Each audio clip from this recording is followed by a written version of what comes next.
striping up, but red not will take the 74th running of the Manitoba Derby. 16th of a mile to go. Manitoba is going to give Henry Wynn Jr. his first Manitoba Derby.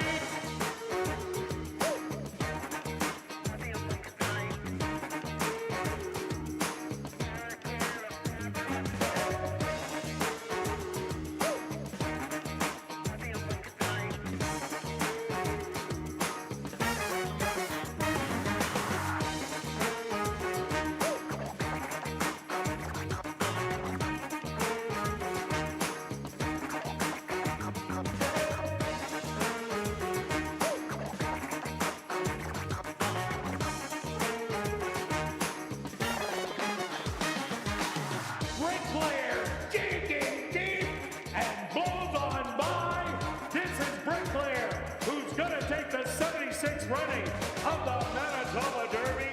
Judo with the lead with the 16th of a mile to go.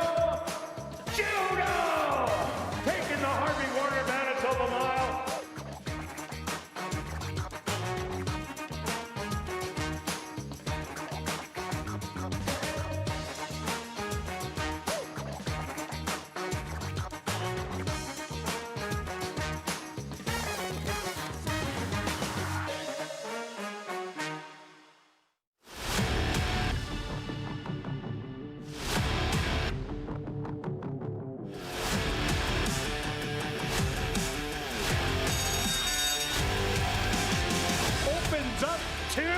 Yeah, baby, you just can't beat them at ASD.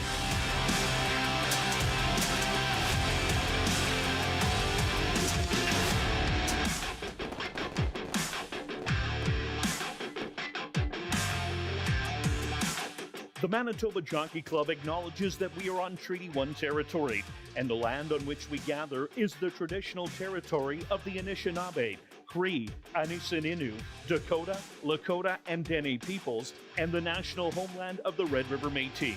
We pay our respects to the First Nations and Métis ancestors of this land. And welcome everybody to ASD Live, brought to you by Manitoba Liquor and Lotteries, Day 4 on the racing calendar. Let's take a look back at yesterday's racing action. Who is hot?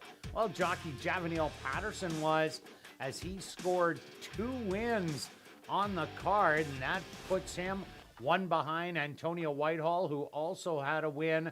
So Antonio has 5, Javaniel with 4, Sven Balrup 3, Tyrone Nelson and Demario Bino with 1 each.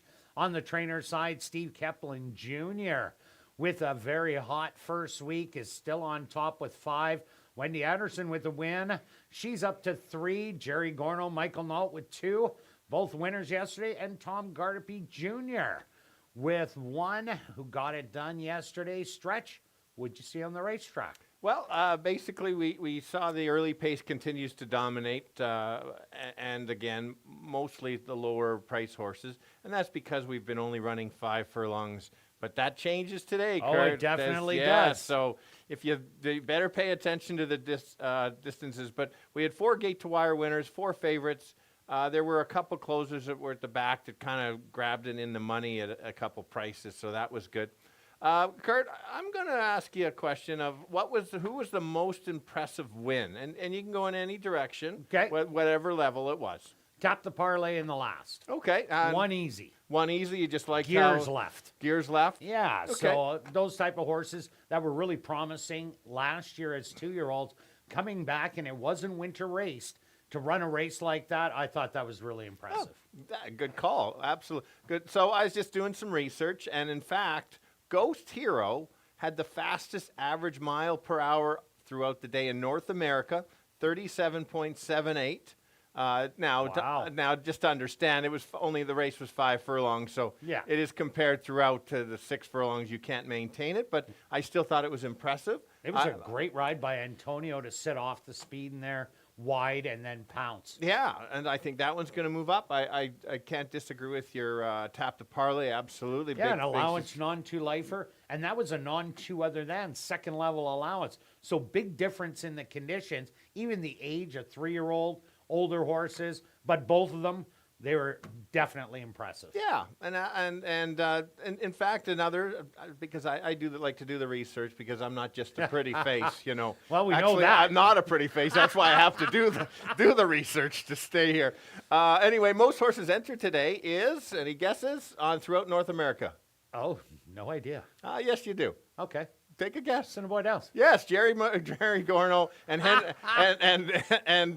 Henry Witt. So appreciate thanks for Henry sending so many horses he's got throughout, chooses here, and also just like to thank all the owners, whether you have one horse, two, or up to as many as Henry has. If it wasn't for them, we would not have racing. Yeah, and Henry has about 60 horses. Okay, but hey, Through Texas and here, and now he has some in Nebraska too. So he has them all over the place. good. And he chooses to send here, and we've had lots of invaders, so certainly appreciate the owners that send it here, get to watch it on TV. So, just a shout out to them to keep the racing interesting, and we have the fields keep getting bigger and going from there. So I'm ready to go, Kirt. All right, let's kick it off with the $5,500 claimer for fillies and mares, 3-year-olds and up. They're going to go 7 furlongs. Our first stretch out. Scratch number 5, Play Freebird. Number 2, Shabam, will run under the waiver. And it does kick off Prime Pick 3, the early one. Stretch, who do you like? Said first stretch out. Maybe this race should be named after me because No. it's the longest race to turn. No, Yeah, I'm gonna start a a stretch race. Yeah. Well, you know what? You can run down and you can go in the winner's No, circle. okay. You got time. I do have time. You don't have time. All right. So the morning line got scratched, so that changes it a little bit. But in fact, my top selection, the 3, was going to be my top pick. So I'm going to get hurt on the odds. So I was always taking this one. This horse had an even effort last time out, going the 5 furlongs. Now we get the longer distances, some very nice races at Delta Downs, and that's what I like about it. Can stalk, but maybe even might even try for the lead, just depending on the pace. It's one of those the jockeys can go out and recognize nobody wants to go. This one might be able to take a shot. I'm aiming for about 4-1 on the price for this one because of that big scratch. Yeah, and it was kind of crazy. The 3 years previous to 2025, these early route races, speed absolutely dominated. I said that last year. I took speed horses. I got demolished. It was closers that I think won the first 5 out of 6. So that didn't bode well for me. But I am taking who I think is going to be the speed. Number 2, Shabam, comes by way of Tampa. Tampa horses have been doing great. Gulfstream and Tampa, anywhere in Florida. And Shabam has been showing speed in a lot of races and is always close to the pace. I really like that. This is going to be a chess match, as there is only 4 in here, 2 in the Wendy Anderson barn, 2 in the Jerry Gorno barn. So one of them has to go, and the other one has to stalk. So I'm thinking Shabam gets the advantage of the inside. Frankie's Girl has no speed, so takes the shortest route on the inside. Yeah, and I like the pick. The only reason I moved it to second was the times and the figures at Tampa were a little slow. Yeah. But and in the non-winners, but just this field is not as strong as a 55 that we're going to be later in the meet. Yep. But I don't disagree with you. 4 is my third selection. Big win, 2 back, even effort. She won recently. And that's one that also can go to the lead. So you're completely Yeah, it has right. a little bit of 6 furlong speed. You're completely right on the chess match. It's like I can't disagree. If you think the 2's going, I think the 3. Who knows, the 4 might end up. Or anyway, so I'm going to go 3, 2, 4 in a tricky first race. Yeah, I just know that Frankie's Girl will not be on the front. She has never shown good gate speed. So I'm taking 2, 4, and 3. Now we're going to carry on to race number 2, kicking off Jackpot Pick 5 wagering, that carryover, just under $26,000 for this $10,000 claimer for 3-year-olds and up. That are non-3 lifers. They're going to go 5 furlong stretch. What about here? All right. I found it a tough race because you've got so many unknowns. Which one's going to return to form? I agree on your 4, even though I don't have it. I think it's first or maybe nowhere. And so that's pretty well what I'm so going it for. will. It's not going to be on either one of our show part. Well, who knows, Kirt? I you never still know. might throw it on there. Probably. Because I think this horse is going to be up by 5 lengths. That's fair. And there's no track robber in here to duke it out. Yeah, in fact, that just I'll let you talk. I'll talk about my top selection. the three. I know what I get from this one. It's a stalking trip. We'll pass some horses late. I like the workout coming in for sure. If the early pace battles out there, of course, the 4 is the speed of the speed, but it's just a matter of might pull along some of the other speed to try to keep up. And so if that speed backs up, then my 3 can kind of inherit the win, or at least be a higher placing. Well, in the Hastings horses, there hasn't been many entered. I think this is the 5th one, 4th or 5th, and 2 of them have already hit the winner's circle. I do like this horse as a rallier in here, but I did go to number 4 in Vronsky style. This horse's race is down in Turf Paradise.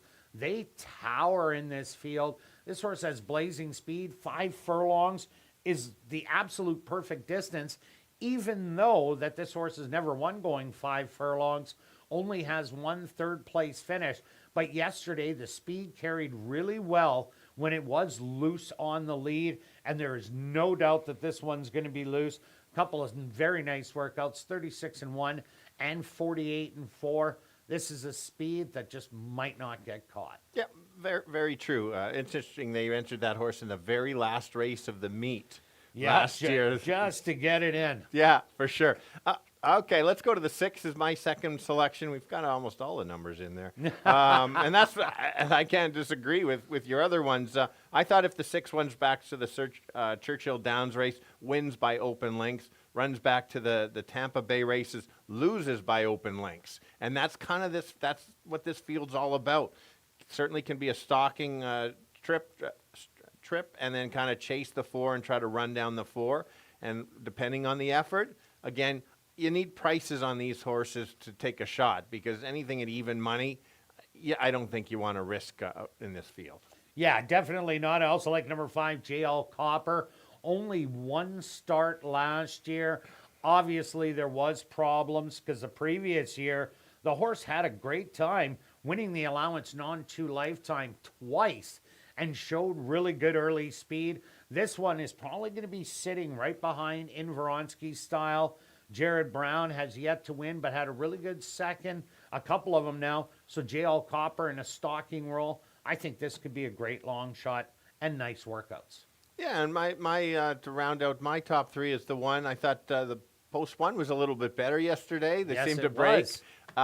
This horse is not a winning type, but I was just kind of looking for kind of closers, because I'm just going in a different direction. And that's why we have our picks so different. You think the speed potentially can carry. I think it might melt. And so the 1 can potentially maybe pick up the pieces, maybe 3rd or 4th. That's why I'm 3, 6, and 1. And I'm 4, 3, and 5.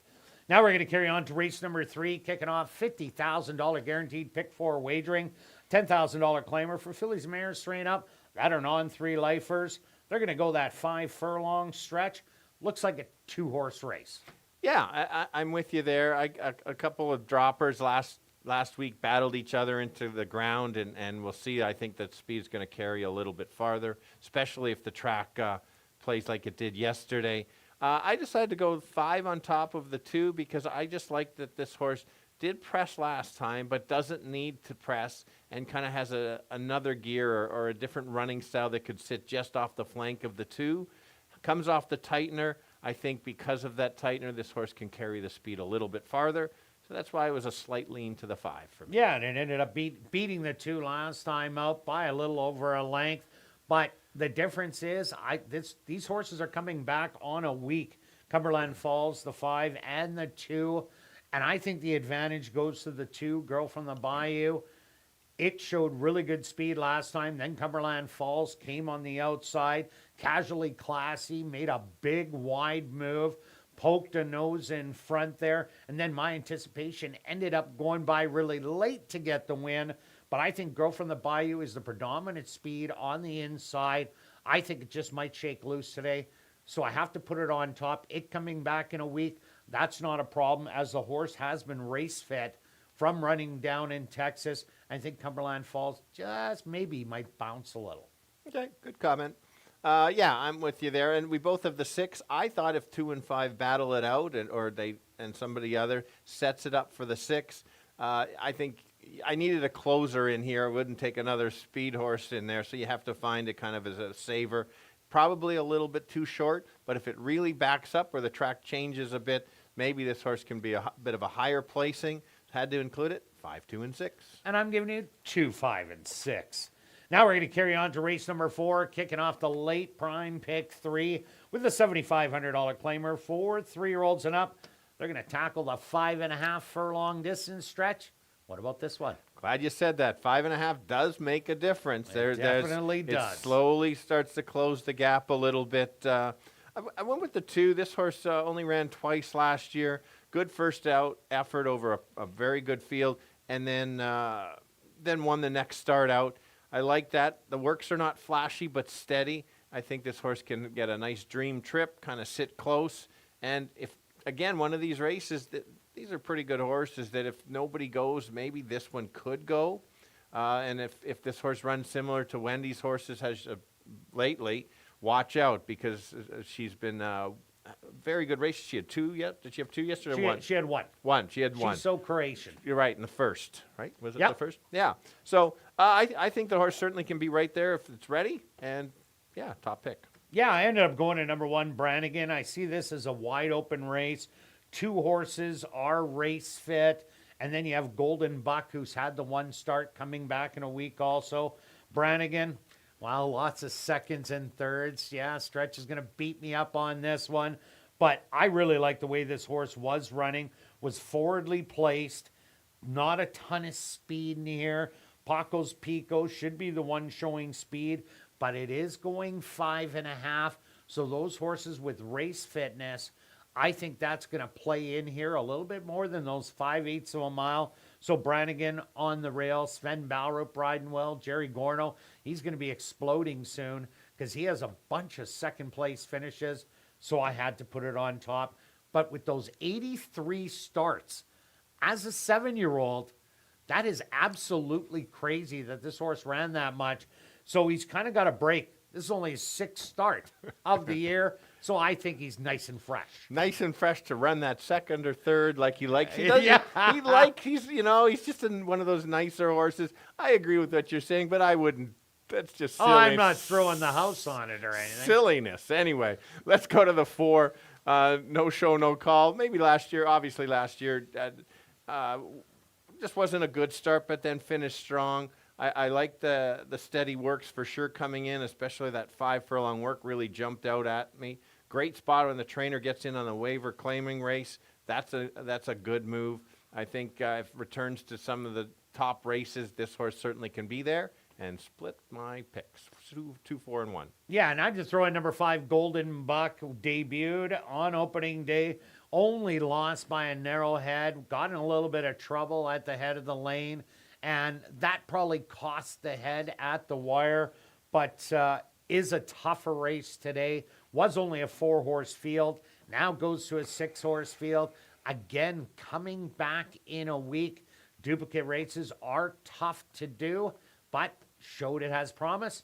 I'm giving you 1, 2, and 5.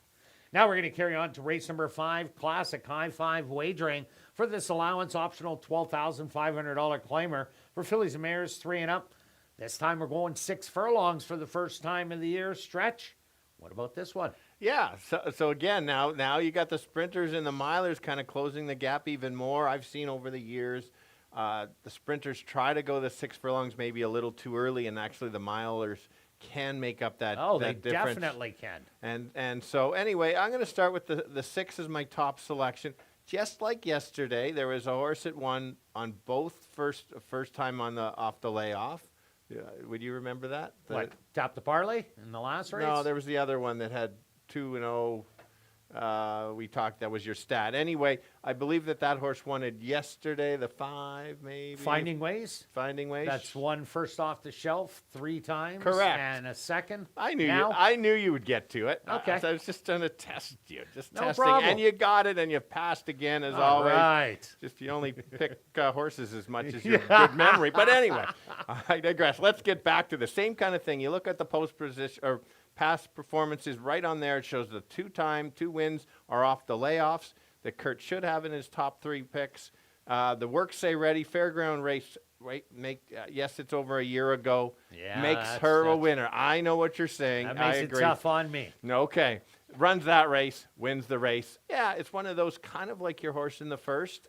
It's one of those could just crush or be nowhere. I'm taking a shot if I get the right price. Let's go with the 6. Yeah, you definitely need the right price. I'm going to number 1, Dancing Raquel. This horse has been running really well at Tampa. Comes off 3 consecutive third-place finishes. But the horses it was running against in the top 3, they were all running well. That's why this one was bet not down as the favorite in its previous 2, but in the last one was. And there was horses that were dropping in with Dancing Raquel out of the 10,000 to try and avoid them. But there wasn't a horse over 3-1 in the top 3 that ended up getting it. So all the competition, tough, nice workout at Century Mile. Yeah, I would have liked to see a work on our racetrack, but Tampa horses doing well early, draws inside, 6 furlongs, not a problem. Yeah, all good points. For me, it's a prime show parlay play. It's race 5. Are you really going to be still alive? Oh, I'm then? not going to be alive. You know so that. I've got that. You write it down, Beth. I'm taking got the me one. Photoed out last week. Lost the photo, and You I did would have lose a had the photo, last. for sure. All right, not bitter or anything, But it was a rebuy. It was a rebuy. Let's go to the 4. The last 5 races would have been a couple, or last 5 have been good with a couple dominance wins, especially 3 and 4 back. This horse can sit close or back in the weeds, and when you're going 6 furlongs, you actually have a choice. If the horse doesn't break as sharp, you don't have to rush up. You can just ease into it. So as long as the horse isn't too far back, I think this is another one that I really do like that certainly can be involved. I'm 6, 1, and 4. Yeah, the other horse I like is number 2, Smoochero. Also coming by way of Tampa. Yeah, it's a non-2 lifer. Hasn't won that 3rd race, but had been running competitively. I really like that race where it went from Emerald to its first start at Tampa on January 10th. Stalked, pounced, easily won by a length and 3/4. One of those type of races is definitely good enough in here. Dancing Raquel has tested way better as it was wide open company instead of conditions. But I think Smoochero just might be able to give some late run. So I'm 1, 4, and 2. Now we're going to carry on to race number 6. Classic High Five wagering once again for this $5,000 claimer for 3-year-olds and up that are non-3 lifers. They're going to go 5 furlong stretch. What about here? All right, yeah, back to the 5 furlongs as you mentioned. That's the key for me for this race, and that's why I have it as top selection. Probably you have similar on that. I think that appears to be the lone speed. Agree. Back-to-back quick works. I like that. For me, it's a clean break, and it's catch him if you can, gate to wire. And one of the keys there, if you're looking at number 4, he likes winning. Look at that workout on May the 13th. It was 101 breezing gate, not 101 handily or 101 breezing, because 101 handily and breezing means that they had a run up before they started their work out of the gate. This is a gate work. This race is going to run in 101. So he runs back to that workout. This race runs maybe a minute and 3/5. So if he can run 2 lengths faster, makes him the winner. That's why I also have him on top. At number 2, Mischievous Intent. Well, this horse is the other horse with speed. I think it chases. He likes winning around the racetrack. It won its last start by a half a length. And this is a non-2 lifer against non-3 lifers, but I don't see that being a problem. Some of those races down at Delta and Sam Houston are a lot better than that race at Fawner. So this horse is definitely comparable, and that's why 2nd. Exactly. Nothing more to add? Well, it's the same thing. I mentioned about the non-2, but the horse has been racing, so it closes it a bit. And that's why if this is the middle of summer and they're all running, I wouldn't be taking this horse. But you're absolutely right. My longer shot here is the 1. Terrible effort going long. We saw a couple the other day try to go long and were a disaster and then came back. Interesting, Jerry hits on 32% off a claim. So why would he claim this horse if he didn't think this horse had some running style? For me, it's a bit of a value play, or at least to complete the try or the super. 4, 2, and 1. Yeah, and that's why I took number 6, Prince Money. Also comes by way of Fawner Park. was claimed 3 outs ago, has that deep running style to try and mow him down late. I think the speed will get away, but definitely can be a piece of things. So I'm giving you 4, 2, and 6. Good luck with all your wagers this evening, and I'll be right back with the changes on this evening's Carter Racing.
And if everybody can get their pens and programs ready, here are the changes on this evening's 6-race Carter Racing.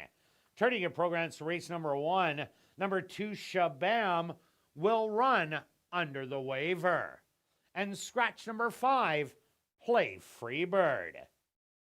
Now turning your programs to race number 2, kicking off Jackpot Pick 5 wagering. Number 2, Big Walk. The ownership should read Sunnyvale Racing. The Jackpot Pick 5 carryover, just under $26,000. Now turning your programs to race number 3, kicking off $50,000 guaranteed Pick 4 wagering. The Tawan Race, Justin Overweight. Now turning your programs to race number 4, again, just a couple overweights to kick off the late prime Pick 3. Now turning your programs to race number 5, our VIP Fan of the Night race, number 6, Believer. The ownership should read Bill Miko, Wind Dancer Stable, and Keith Wright. Now turning your programs to race number 6, our other classic high 5 race, number 3, Conspiracy Theorist. The ownership should read Wind Dancer Stable and Norm Suderman.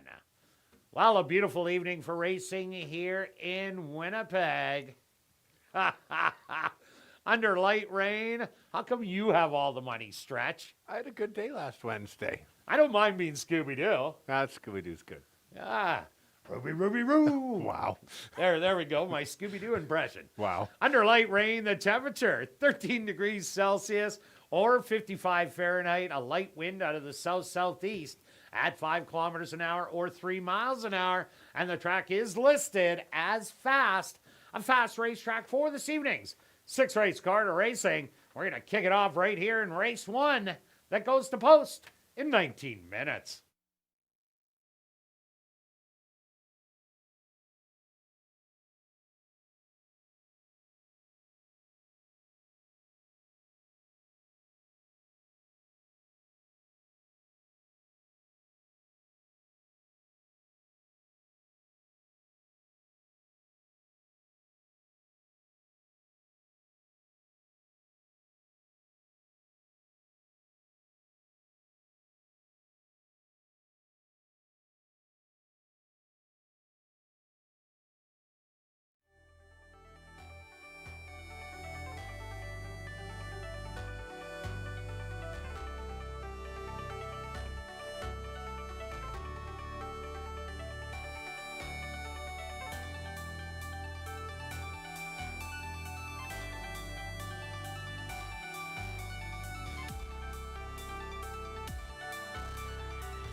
And be sure to enter tonight's VIP Fan of the Night and the $10,000 Lucky Long Shot draws.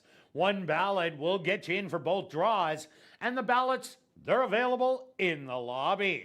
Our VIP Fan of the Night will win some great prizes, exclusive behind-the-scenes access, and a chance to watch a race right from the winner's circle.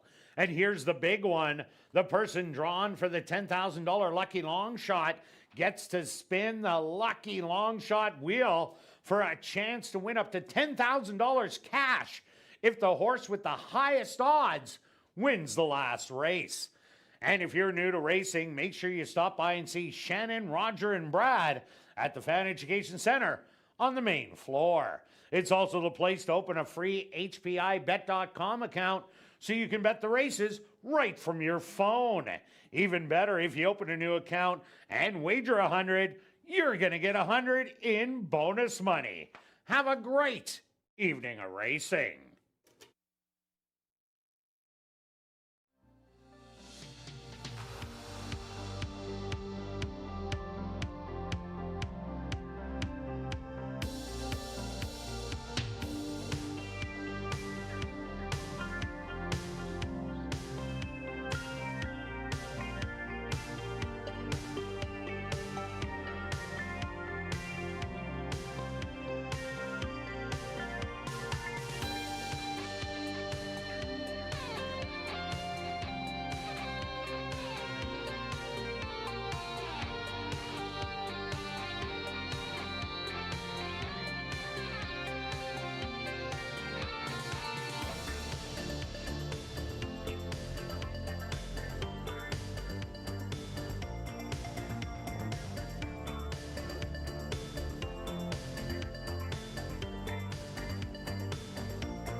And welcome down to the paddock for race number 1. We're kicking off the Wednesday Carter Racing and the early prime pick 3 with a $5,500 claimer for fillies and mares, 3-year-olds and up.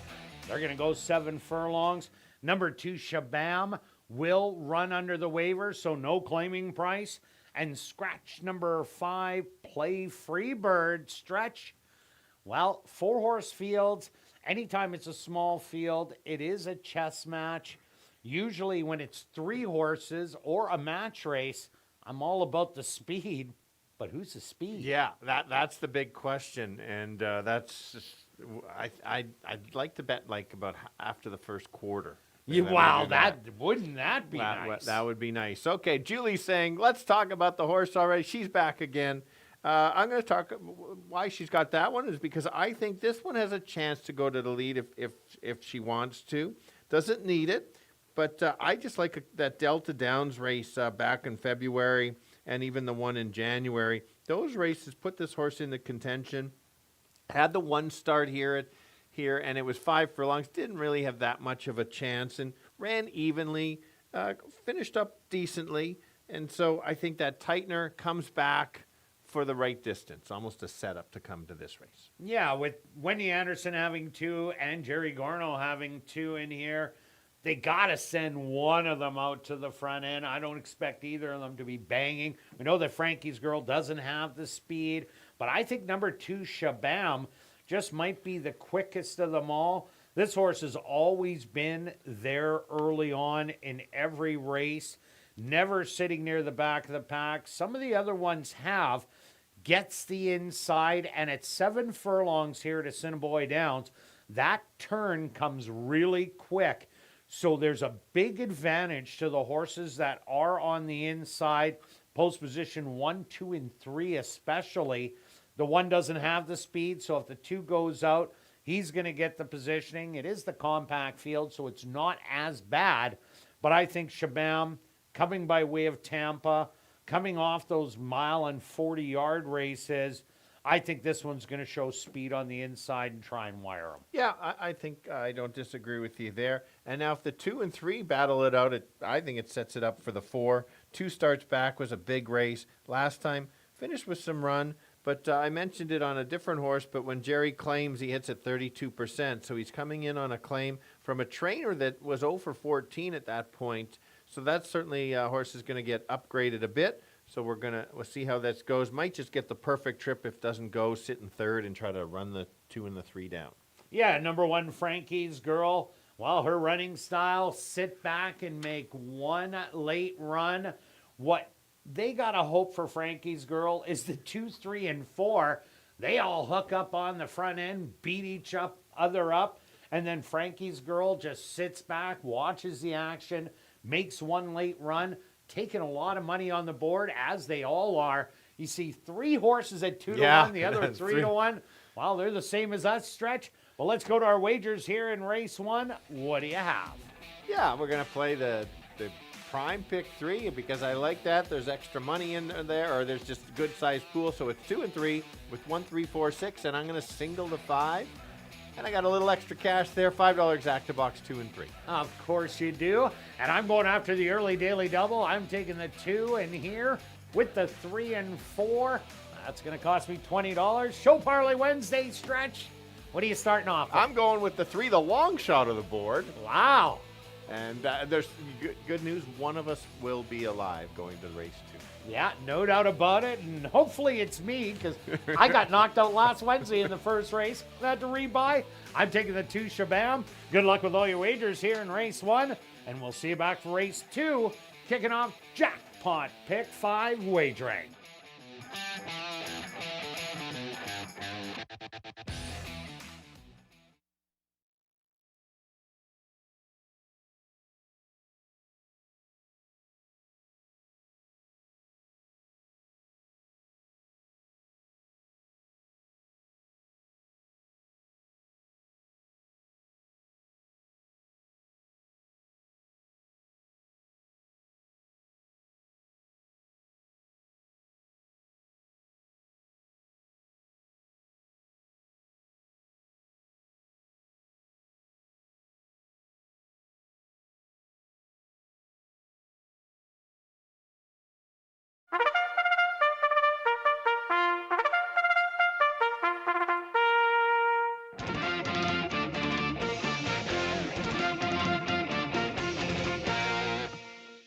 The horses are on the track for race number 1. They're going to go 7 furlongs for $13,200.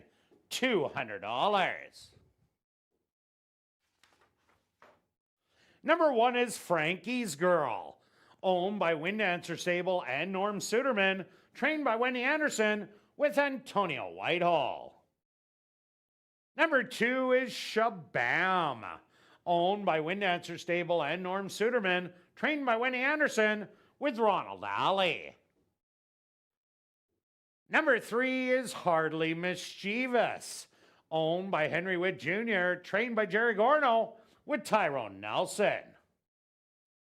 Number 4 is Layla's Song, owned by Henry Witt Jr., trained by Jerry Gorno with Dario Dalrymple.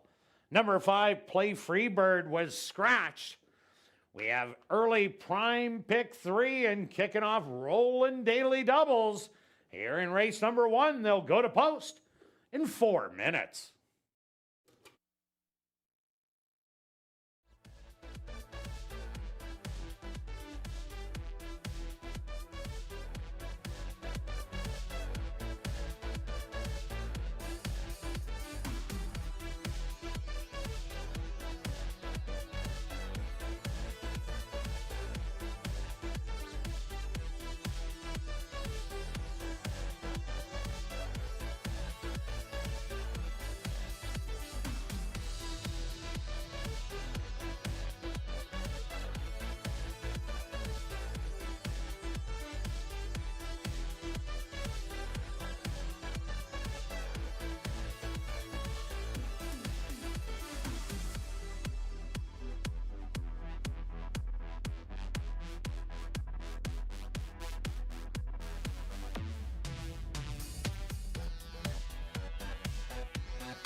Kick off the day going 7 furlongs. They're going to be fast to the first turn, or maybe not. That's a bit of the puzzle here. Who's going to grab the lead? I think the 3 has a shot to grab the lead or be right close, and that's where you can start trying to figure out this puzzle.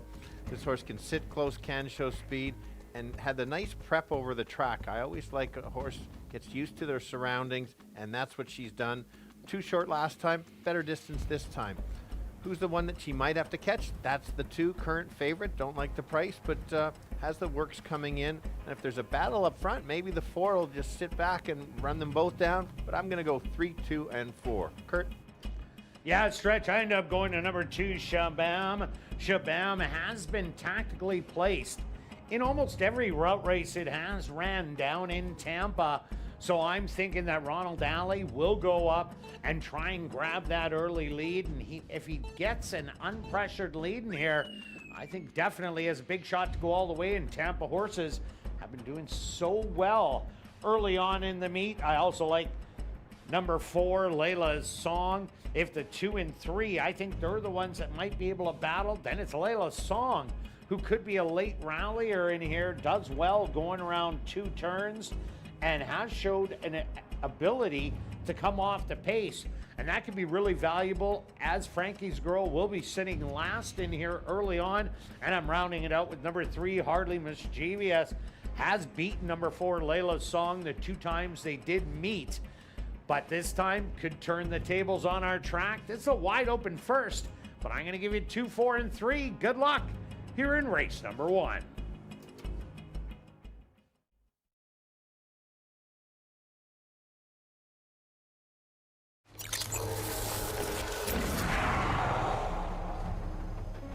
It's now 2 minutes to post time at ASD.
It's post time. Huh.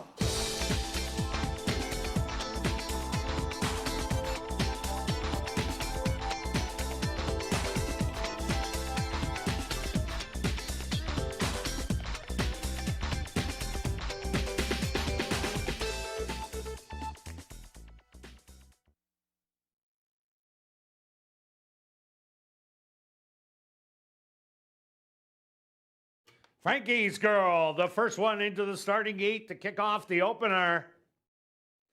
Shabam, the 4-5 favorite, is in. Just 2 left to load. Hardly Mischievous. And now just waiting on Layla's Song.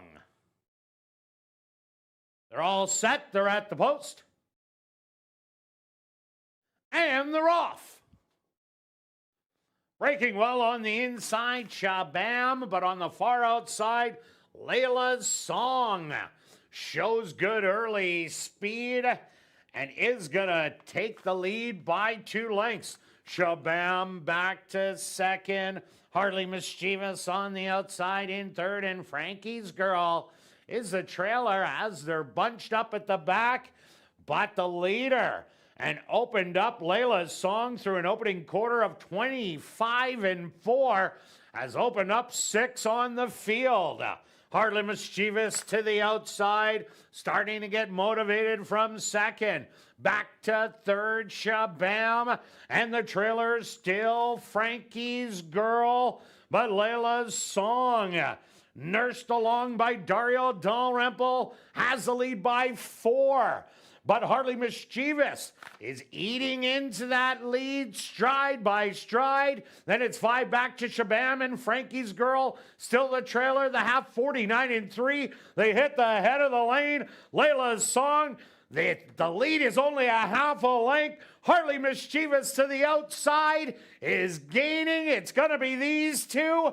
Layla's Song, Hardly Mischievous, a 16th of a mile to go. Layla's Song repels the bid and is going to get the win.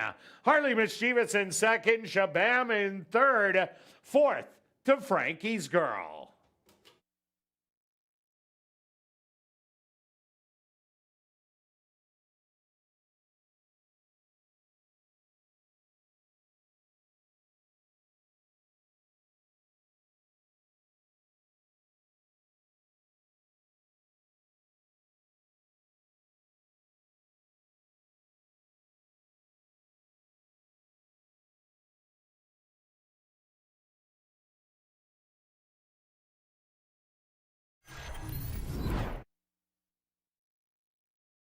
The Stewarts are posted number 4, Layla's Song, as your race winner. Second goes to number 3, Hardly Mischievous. Third to number 2, Shabam. And fourth to number 1, Frankie's Girl. They went the opening quarter 25-4, the half 49-3. 6 furlongs, 116-1. Time for the 7 furlongs, 129-4.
Now entering the winner's enclosure, the official winner here in race number 1, that's number 4, Layla's Song. Layla's Song is a dark bear brown mare, 7 years old, by Tapiture, out of the mare Cupola by Mizzen Mast. Owned by Henry Witt Jr., trained by Jerry Gorno, and ridden to victory by Dario Dalrymple. Time for the 7 furlongs, 129-4.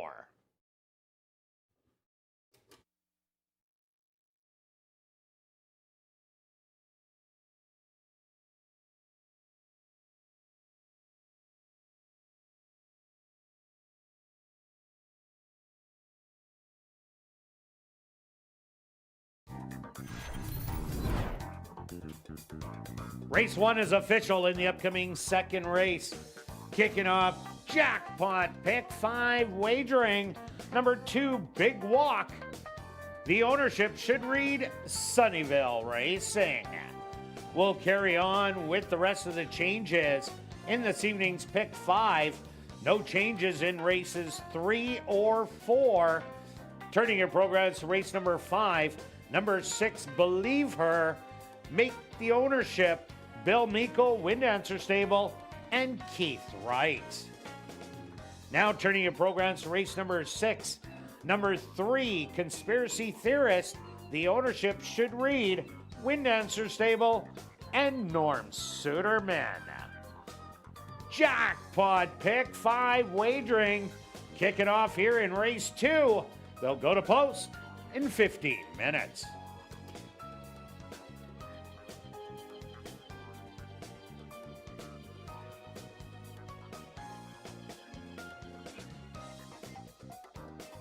Assiniboia Downs 50-50 draw returns each and every race night.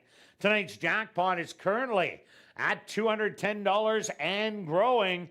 Those tickets are 1 for 10, 10 for 20, 50 for 50, or 200 for $100. You can get those tickets at Guest Services, the VLT Cashier's Cage, from the roaming 50-50 ticket seller, or just go online at 5050.asdowns.com. The draw will take place at 10 p.m. tonight, and proceeds will benefit Final Furlong and the Winners Foundation. And please take note that you do not need to be in attendance to win. You can just check our website at asdowns.com for the winning number.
Ladies and gentlemen, turning your programs back to race number 1, we had a claim to report.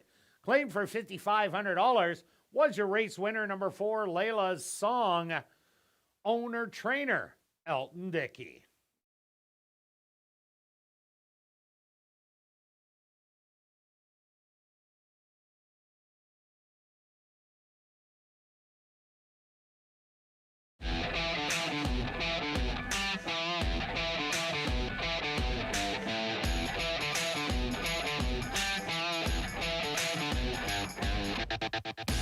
And welcome back down paddock for race number 2. We're going to kick off Jackpot Pick 5 wagering with a $10,000 claimer for 3-year-olds and up at our non-3 lifers. They're going to go the 5-furlong distance. Quick look back at race number 1 stretch. Well, you said after the first quarter mile you would have loved to start betting, and I agree with you. Layla's Song got the lead so easy, and it's back to the route races going wire to wire early. Yeah, and that was the whole thing. You called the fractions 25 and 4, I believe. Yeah. So that's not really speed. No, not whatsoever, but it's the only one that showed gumption to go out there. Correct. And so, yeah, you knew the race was over at that point, but 3 ran a nice race to try to run it down because kind of gave the lead. And anyway. Yeah, I think Dario took a little breather, too, Okay. let him come close, because he ended up kicking back in with just over a 16th of a mile. That's fair. Okay, let's. My top selection. Your second selection is the 3, getting 3 to 1. I think that's about the right price. Coming from Hastings Park, many things to like about this. The couple workouts, especially that last workout, was a nice 5 furlong. I always like that angle. It is maybe a little bit short. At 6 furlongs and 6.5 at Hastings is 2 turns. This is just a 1 turn. So. I think there's a bit of a pace battle potentially, or at least quick up front with your top selection. And if the horse can't get the distance, maybe this horse can get there. Pace battle? I don't think there's going to be a pace They'll be going battle quick at all. early then. Oh, yeah. In Vronsky style, the 4. This is the speed of the race. Battled it out with Track Robber last day of the meet last year, and they sizzled the half mile in 46 and 1 and ended up paying for it. But I think this race is so much different with the lack of early speed. I think in Vronsky style opens up on the field, gets at least 4 lengths.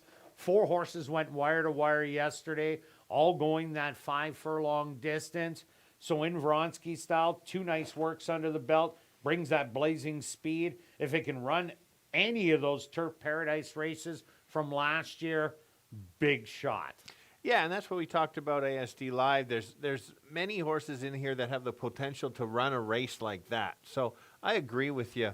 The top effort, that horse wins. Another one I took was the 6. Same reason as you. In the look at the Churchill Downs and the Keeneland races last year, those are good races. Runs those races. This one can win as well. And so you've got a short, they worked out at Century Mile. Just kind of wandered around at being 46 to 48. So not a quick work, but has shown speed going 6 at Colonial, and was right there. So if the horse isn't too far back, has a shot. Yeah, but some of these horses in the morning, they are not work horses. They just go out and have some fun. I remember a couple $20,000 claimers had a hard time going 3 furlongs in 40, but back in the day, they used to run in 109, 110, just around track record time. So don't put too much into those workouts. Craig Smith can get them ready to go. I also like number 5, and that's JL Copper. JL Copper, only 1 start last year. Obviously, something happened as the horse was shelved for the rest of the year. But its 2024 campaign put together a couple really nice allowance non-2 lifer wins. Likes to be sitting up close, has some good workouts under the belt.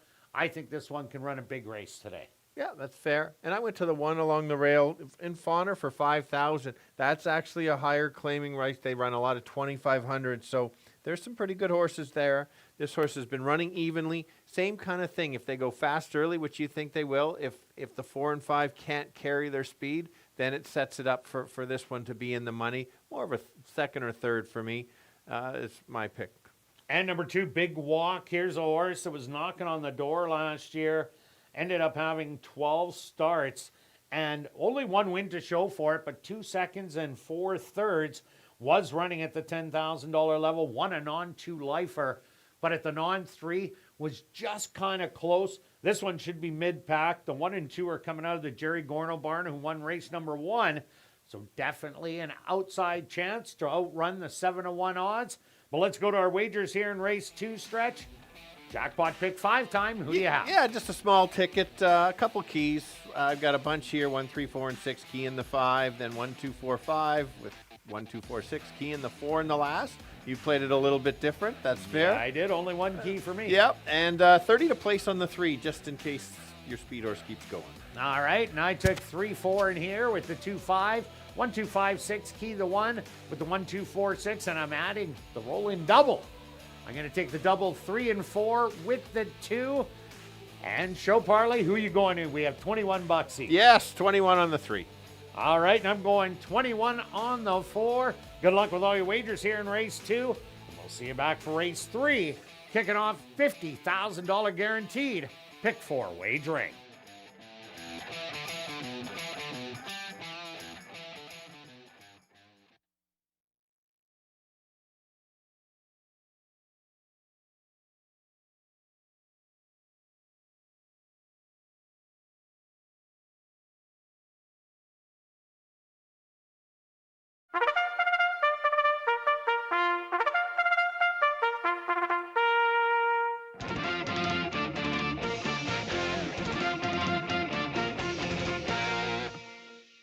The horses are on the track for race number 2.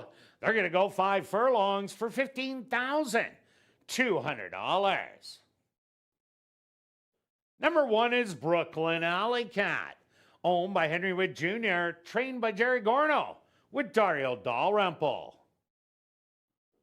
Number 2 is Big Walk, owned by Sunnyvale Racing, trained by Jerry Gorno, with Tyrone Nelson. Number 3 is McKenna's Joy, owned by Dimitri Tapoussis and Hardik Buva, trained by Dimitri Tapoussis with Javanil Patterson. Number 4 is Inveronsky Style, owned by Homer Thoroughbreds, trained by Jason Homer with Neville Stevenson. Number 5 is JL Copper, owned by Jerry Lambert and Lynn Matthews, trained by Jared Brown with Demario Bino.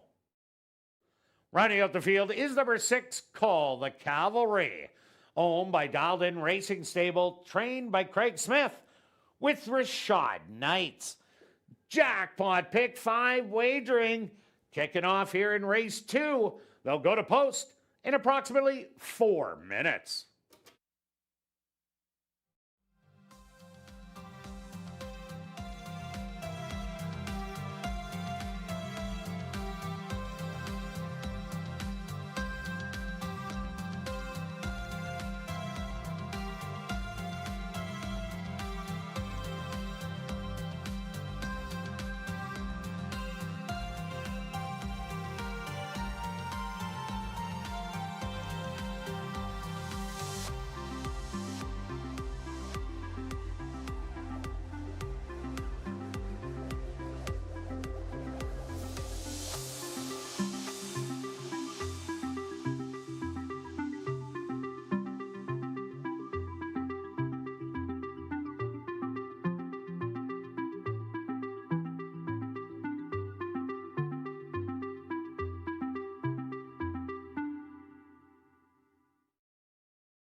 right, the boys going 5 furlongs, most of them looking for their 3rd lifetime win.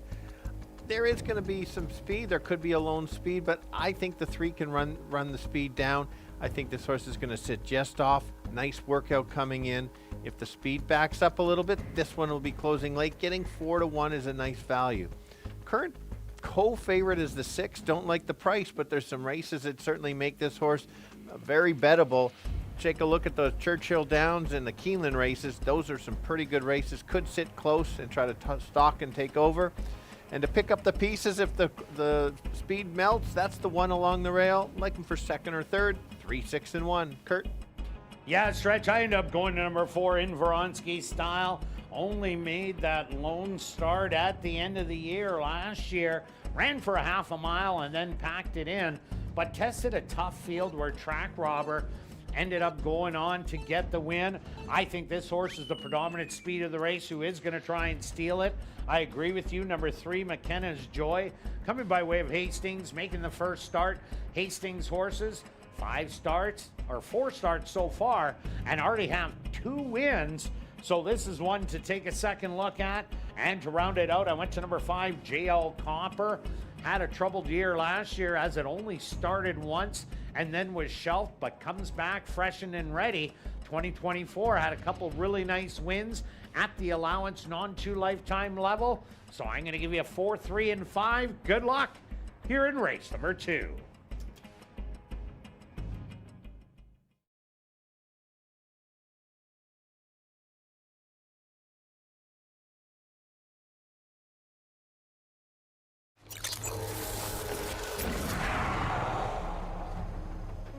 It's now 2 minutes to post time at ASD.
It's post time.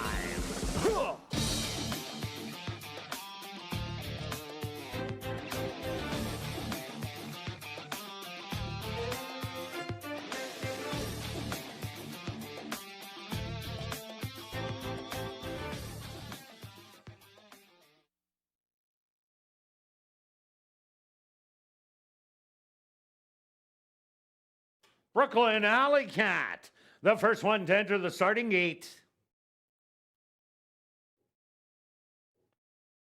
Big walk. Steps right in. It's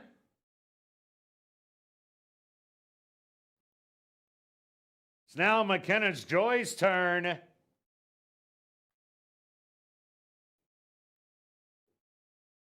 In Vronsky Style, the co-favorite at 2-1.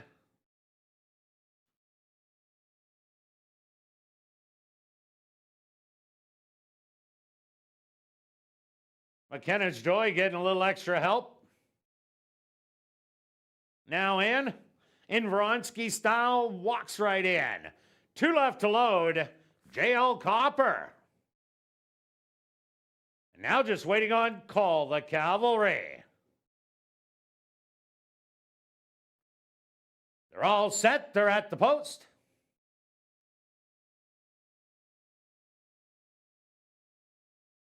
And they're off. Hopping a bit at the start was McKenna's Joy. From the outside, JL Copper. Showing some good early speed within Voronsky's style. On the inside, now grabbing the lead by a length. Settled back in third, Call the Cavalry, 4 lengths off of it.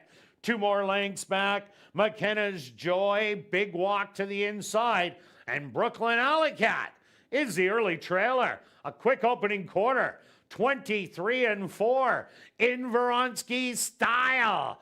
With the lead by 3, JL Copper to the outside, 3 wide, Call the Cavalry, McKenna's Joy, trying to thread the needle on the rail in Voronsky's style. The lead is shortened, Brooklyn Alley Cat, splitting horses, Call the Cavalry to the far outside, a 16th of a mile to go, Call the Cavalry, Brooklyn Alley Cat, noses at the wire, too close to call between Brooklyn Alley Cat and Call the Cavalry. Third will go to McKenna's Joy.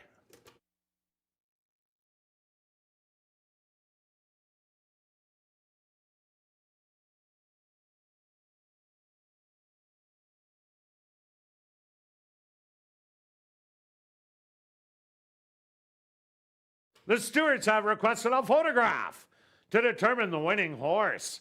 They went the opening quarter 23-4, the half 48-3. Time for the 5 furlongs, 1 minute and 4/5.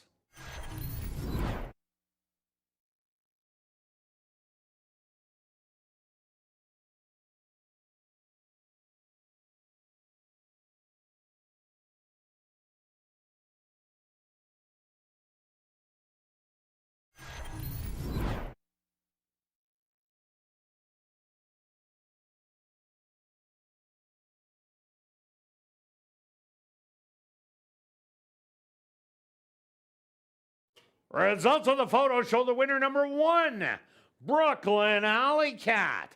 Second goes to number 6, Call the Cavalry. Third to number 3, McKenna's Joy. And fourth to number 5, JL Copper.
Now entering the winner's enclosure, the official winner here in race number 2, that's number 1, Brooklyn Alley Cat.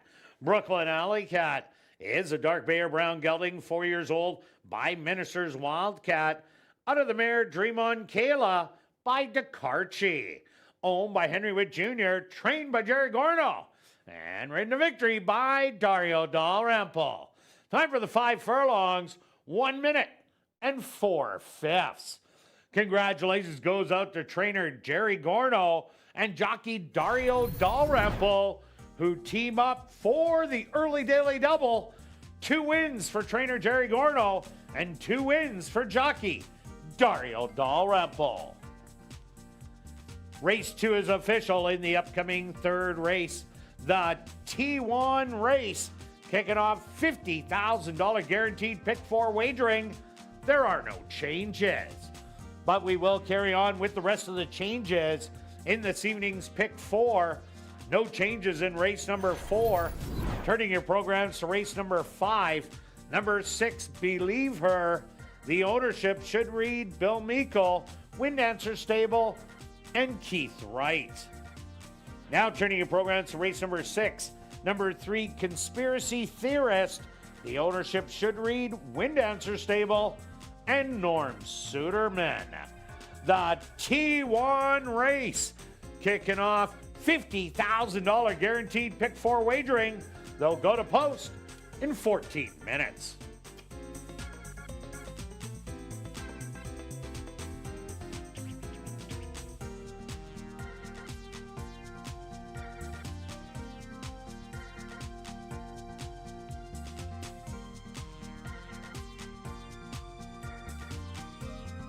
And don't forget to explore the 140 VLTs in our Club West Gaming Lounge, located on the second level of the grandstand and open daily from 10 a.m. to 1 a.m. And remember, we do have a $500 Crazy Hour cash draw that will take place at 11:30 p.m. each and every race night.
And welcome back down paddock 4, race number 3, kicking off $50,000 guaranteed pick 4 wagering with the $10,000 claimer for fillies and mares 3 and up that are non-3 lifers. They're going to go 5 furlongs. Quick look back at race number 2, well stretch in Vronsky style. There's no doubt was the quickest in there. JL Copper showed some speed early, but Vronsky had the lead, but unfortunately ran 4 furlongs in the 5 furlong race. Call the Cavalry. Brooklyn Alley Cat rallies from last to just lip out Call the Cavalry. That was a tight photo in the end. It was a tight photo, and we called it. The race went how we expected it. It was just a matter of could the 4 and the 5 last, and in this case, they both needed a start. So these are good horse plays for next time because they had that start, and you can get a price on that. So mark them down for later. And here we go, kicking off the pick 4. Thanks for playing over all 3 weeks or 3 days. Been really good pools. Huge. No big payouts yet, but maybe today is the day. I'm going to start with my top selection. Julie's on the ball as always. Going to Cumberland Falls, ran 3rd after the first start last week. Kirt made some good points about a quick turnaround. I'm going to hope that that will not come into play. I like how this horse runs, can show speed, can sit just off. Just very game last time. Same thing potentially could happen, or could just try to make a run late. We don't know. Would you say they went a little too quick in the second? Oh, definitely Yeah. they did. 23 and 4.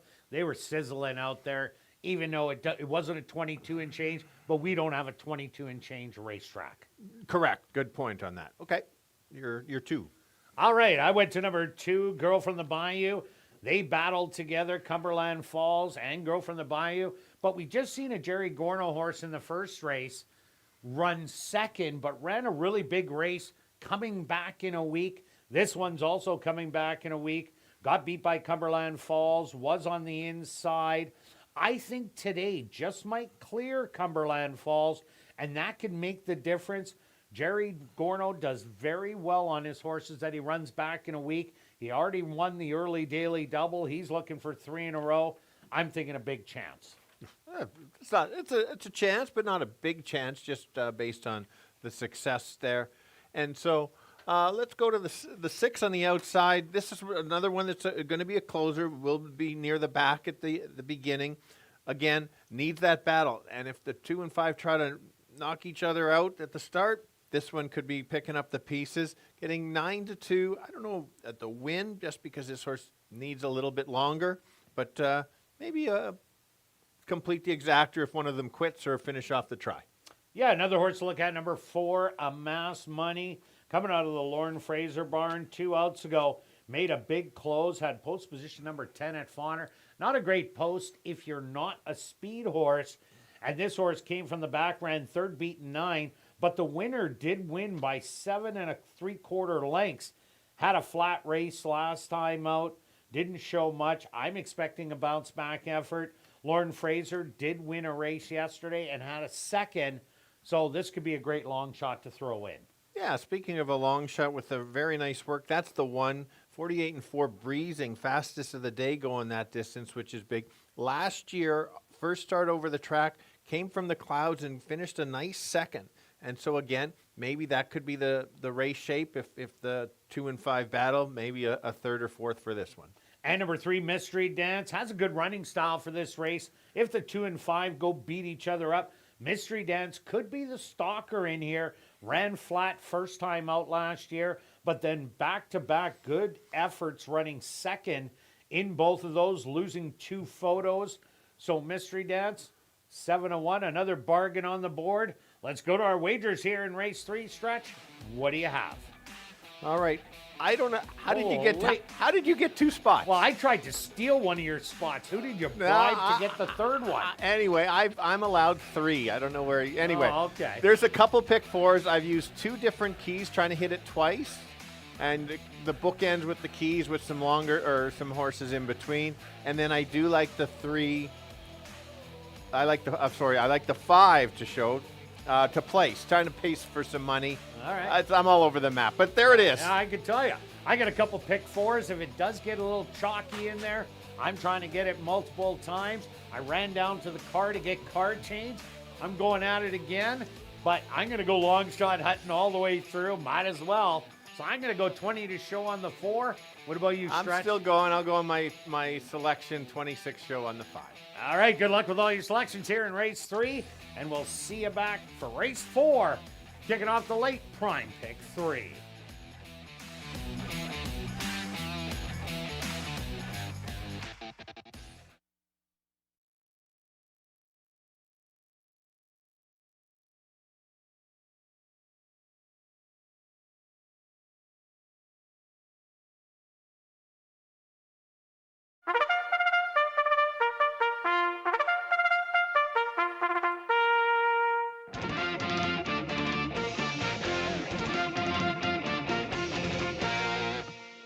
The horses are on the track for race number 3, the T1 race. They're going to go 5 furlongs for $15,200.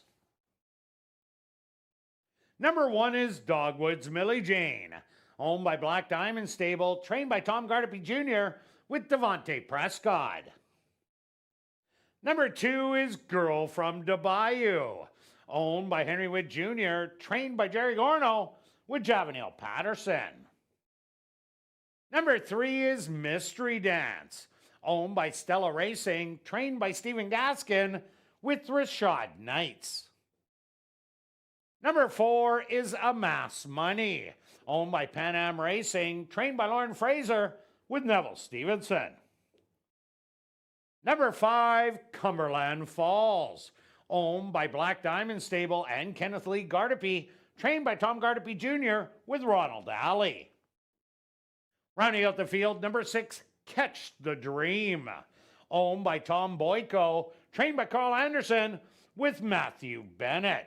The T1 race kicking off $50,000 guaranteed pick 4 wagering. They'll go to post in approximately 4 minutes.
This race has the girls looking for their 3rd lifetime win, going 5 furlongs.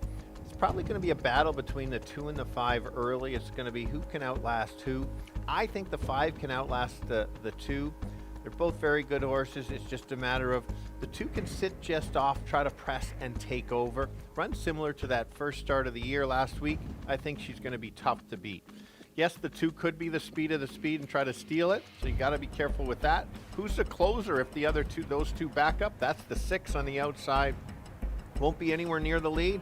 Should be flying late. It's just a matter of how close it gets to the leaders. 5, 2, and 6. Kirt. Yeah, Stretch. I ended up going to number 2, Girl from the Bayou. Jerry Gorno coming back in a week. He's got a great percentage. This horse could be the predominant speed in here, and if that is the case, Cumberland Falls Stocks tries to move up. I think gets a breather, and Jerry has won the first 2 races. Looking for 3 in a row. Number 5, Cumberland Falls, ran absolutely huge last time out. Was only beaten by 2 lengths to a race fit horse in my anticipation, and Casually Classy, who ran absolutely lights out that day. So if Cumberland Falls comes with the same race, definitely will be a big player. And I like number 6, Catch the Dream, with the 4 Amass Money. They'll be sitting well back in the field, making a late charge. So I'm going to give you a 2, 5, 6 with a little bit of 4. Good luck here in race number 3.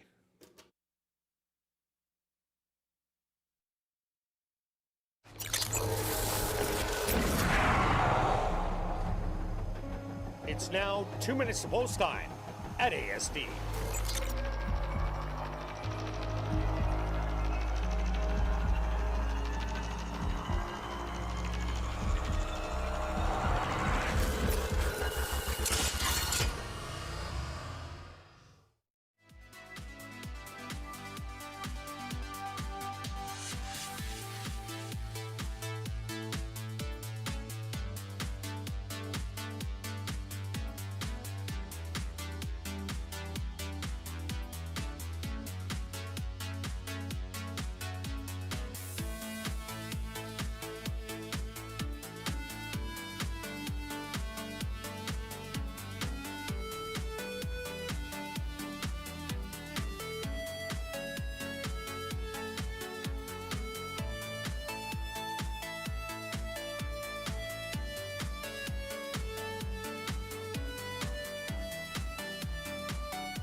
It's post time.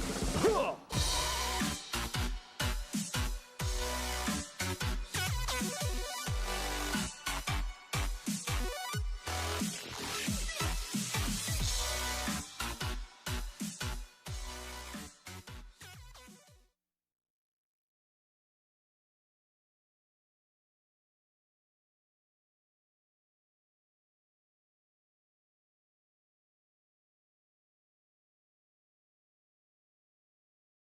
Dogwood's Millie Jane.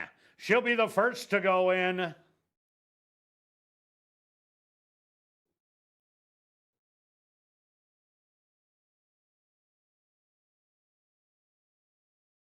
She's also going to get a little help from the gate crew.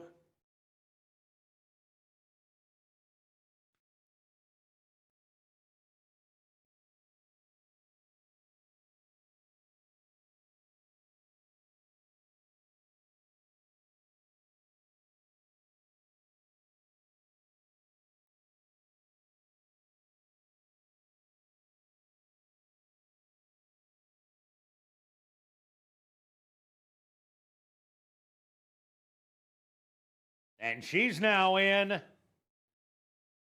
Girl from the Bayou. The second favorite, close at 7 of 5. Here comes Mystery Dance. Amass Money is next.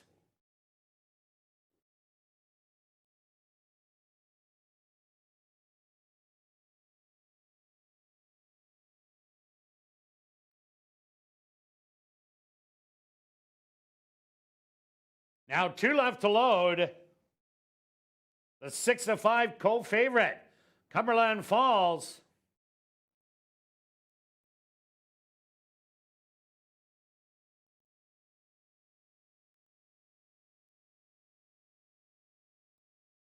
And now just waiting on Catch the Dream to the outside.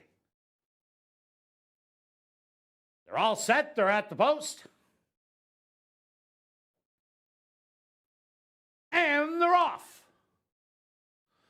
From the inside, Girl from the Bayou shows the early speed, but Cumberland Falls matching her in between horses. Catch the Dream. Also up close, 3 wide early. A gap of 3 lengths back. That's going to be a Mass Money and Mystery Dance. And Dogwood's Millie Jane can see them all. About a dozen off the lead. 24-1 the opening quarter. And it still Go from the Bayou and Cumberland Falls. Catch the Dream back to third. A Mass Money trying to rally from fourth. Mystery Dance and Dogwood's Millie Jane. They hit the head of the lane. On the outside, Cumberland Falls pokes a nose in front from battling back. Girl from the Bayou. It's these two at the 16th pole. Girl from the Bayou turns it back, and she's going to win. Second's going to go to Cumberland Falls. Third to Catch the Dream. And fourth to a Mass Money.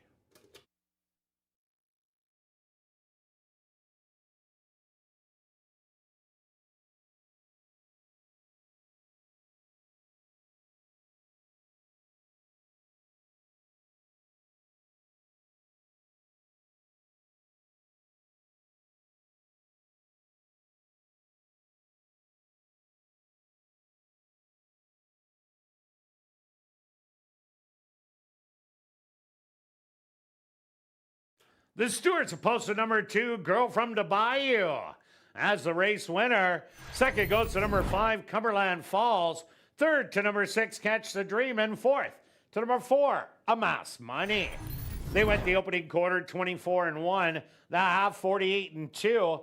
Time for the 5 furlongs, 101.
Now entering the winner's enclosure, the official winner of the T1 race.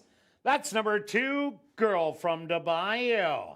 Girl from the Bayou is a dark bear brown mare, 5 years old, by Always Dreaming. Out of the mare Double Dose by Flatter. Owned by Henry Witt Jr., trained by Jerry Gorno, and ridden to victory by Javanil Patterson. Time for the 5 furlongs, 101. And congratulations goes out to trainer Jerry Gorno, who sweeps the first 3 races and scores the hat trick. 3 wins for trainer Jerry Gorno. Race 3 is official in the upcoming 4th race. Kicking off the late prime pick 3, there are no changes. Post time for race number 4, 15 minutes away.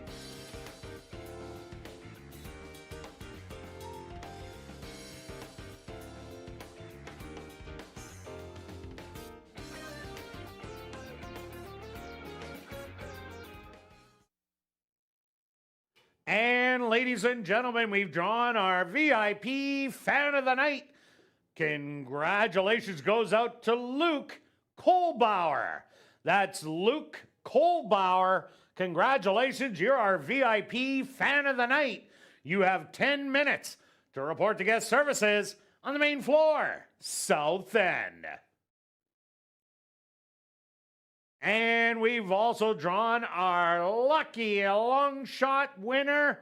Congratulations goes out to Van Krampitz. That's Van Krampitz. Congratulations, you're our lucky long shot winner. You also have 10 minutes to report to guest services on the main floor, South End. And just a reminder to get your 50-50 tickets and help support a couple of great causes. The jackpot is currently at $280 and growing. 50-50 tickets can be purchased at guest services, the VLT cashier's cage, from the roaming sellers, or just go online at 5050.asdowns.com. The draw will take place at 10 p.m. tonight, and proceeds will support Final Furlong and the Winners Foundation. And take note that you do not need to be present to win. Just check asdowns.com for the winning number.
Ladies and gentlemen, turning your programs back to race number 3, we had a claim to report.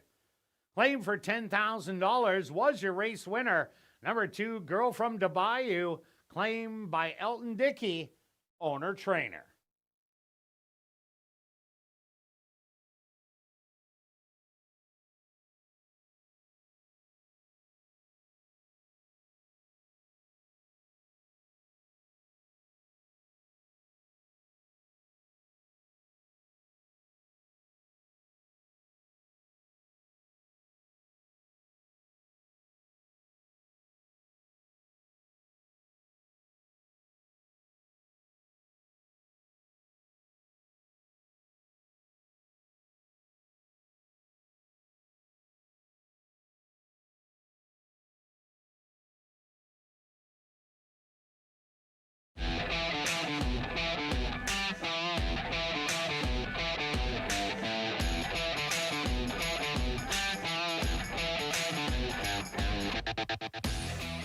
And welcome back down the paddock for race number 4, kicking off the late prime pick 3 with the $7,500 claimer for 3-year-olds and up. They're going to go 5.5 furlongs. Quick look back at race number 3. Well, Jerry Gorno back in 7 days. He did that in race 1 and ran second, but this time he got it done. Cumberland Falls ran great, and Catch the Dream up close early. That was kind of unusual, but what a good tightener for Catch the Dream. Absolutely right. I was just going to mention that. It's like that close. It's like, wow, that's sharp. And the other two had racing. So this horse ran evenly the rest of the way. Going to be tough second start. Let's keep moving. Thanks for playing the pick 4. Over 93,000 went into it. We're both alive. You're alive in the your multiple ticket. Yeah, my little $3 one. Nicely done. Okay, let's go. We've got 75 open. The very competitive field, and you can see the betting board. You've got kind of the co-favorites of 2 and 4. I did go to look at the 2 longest shot on the board. Yeah. Both Jerry Gornos. Okay, We'll I guess see. everybody missed the memo. Clearly. I missed it early. Yeah. Let's go to the 2 as my top selection. Couple steady works coming in. Nothing flashy, but they were breezing. This horse has had 2 starts at ASD. Very good race the first time out against a tough field. And then dropped and won at this level, and then put on the shelf after that. Sharp claim in the waiver claiming, which is such a good move. Can't be claimed, and you get this spot. Yeah, for 2 starts, and Wendy Anderson off to a good start, winning 3 already. I went to number 1, Brannigan. A little late to the party, but I'm still there. Brannigan, this horse definitely likes the distance, has been in the money 8 out of 12 times with a couple of wins, was claimed out of its last start, and didn't run so well there. But I really like that race 3 outs ago, that 5,000 non-winners of the year, where sat back, engaged the leader, and then ended up tiring late down the lane. Draws the inside in here. There is a little bit of speed, not great amount. Paco's Pico and Golden Buck. I expect those 2 to show it, but Brannigan should be sitting close. And the way Jerry's horses are running, 11-1 is a big bargain. And you made a good point. There's some speed, but not breakaway speed like the last race or even in the second race. So it's kind of more like the first race, kind of guessing on who might go. Multiple could go. Let's take a look at the 4. No show, no call. Big year in 2024. Took a little while to get going, but had to race against the top horses on the grounds. Then dropped a little bit, won, got the confidence back. This top effort certainly can be there. Like how he runs. How about that last work? Very nice work. 101 and 4, breezing. That would put this horse right there. Also look at number 5, Golden Buck. You're getting 4-1 right now. Golden Buck got in a little trouble on the late turn, had to wait, finally got through, took a run, but fleet of hoof. Ended up lasting to the wire and winning by a head. We did see Tom Gardapi with Cumberland Falls come back in a week. So Golden Buck coming back in a week shouldn't be a problem. And a duplicate race. Right now, surprisingly, 4-1 on the board. Yeah. Let's take a look at the 3. Now, surprisingly, this horse normally goes a mile or 7 furlongs, but a couple of races, first couple starts at ASD was very competitive. A little bit lower level, but With the right trip, maybe I expect probably be the long shot of the board, you think? The 3? Yeah, I think in the end it probably will be. Yeah, so if you want to complete your try, maybe this is the one for third or the super third or fourth. And number 6, Lexington River, predominantly a road horse, has done some sprinting at Fauner Park, made some belated moves, but Fauner's not a real closing racetrack. So some horses, it's kind of tough to get going late. They'll like our lane a lot better in here. And another horse from Jerry Gorno. But let's go to our wagers here in race 4, Stretch.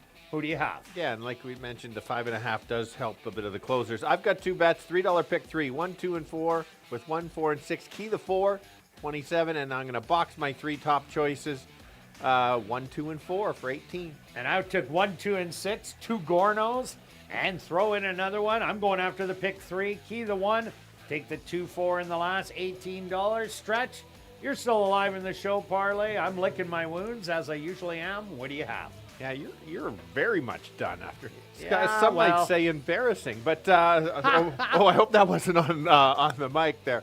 28 show on the 2. Good luck with all your wagers here in race 4. And we'll see you back for race 5, our VIP Fan of the Night race.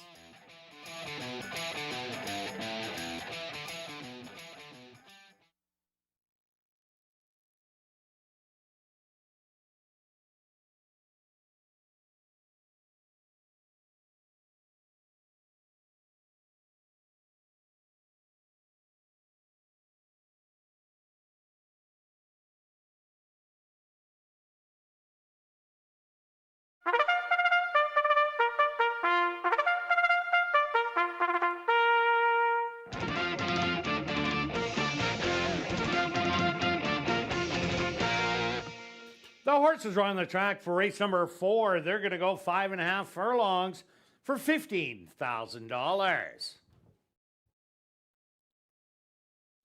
Number 1 is Brannigan, owned by Henry Witt Jr., trained by Jerry Gorno, with Sven Balro. Number 2 is Paco's Pico, owned by Windancer Stable and Keith Wright, trained by Wendy Anderson, with Antonio Whitehall. Number 3 is Wrong Direction, owned by Kenneth Lee Gardepy, trained by Tom Gardepy Jr., with Rashad Knights. Number 4 is No Show, No Call, owned by Staff Max Stable and Club 3D Stable, trained by Mike Taphorn, with Ronald Alley. Number 5 is Golden Buck, owned by Dale Henry, trained by Tom Gardepy Jr., with Tyrone Nelson. Rounding out the field is number 6, Lexington River, owned by Henry Witt Jr., trained by Jerry Gorno, with Ronaldo Cumberbatch. Race number 4, kicking off the late prime pick 3. They'll go to post in approximately 4 minutes.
5.5 this time in a competitive 75 claimer.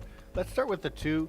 Is a slight favorite in here. Probably go favorite at post time, but still value. Workouts coming in very good. Comes as protected because I believe this horse is a little bit better than this field and will be after a couple starts because of the waiver claiming. Can stalk, can sit close. Might just end up on the lead if nobody else goes, and if that's the case, gate to wire. Other one to look at is No Show, No Call.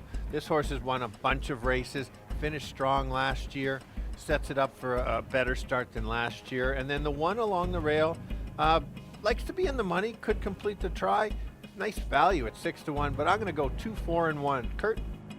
Yeah, Stretch, I went to number 1, Brannigan. This is a stalker in here that has a little bit of early speed, draws the inside. I agree with you, Paco's Pico, the 2. Looks to be the speed of the race, but Brannigan does have that winter racing under the belt. Jerry Gorno has won the first 3 races. He's trying to sweep the first 4. So I'm thinking this horse has a good shot at a price. Paco's Pico, as I said, is the speed of the race. He's the legitimate $7,500 claimer in here, but without a start under the belt, that's going to be a little bit tougher going the 5.5 furlongs. And I also like number 5, Golden Buck. Can't believe 9-2 on the board for a horse that won or lost by a lip at the wire with a little bit of trouble, but I'm going to give you 1, 2, and 5. Good luck here in race number 4.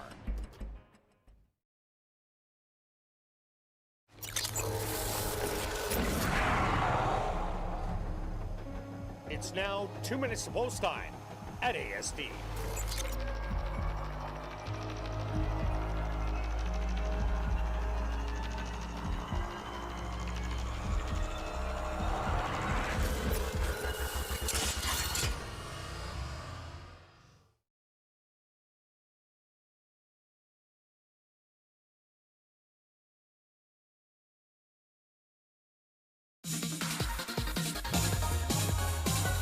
It's post time. Huh.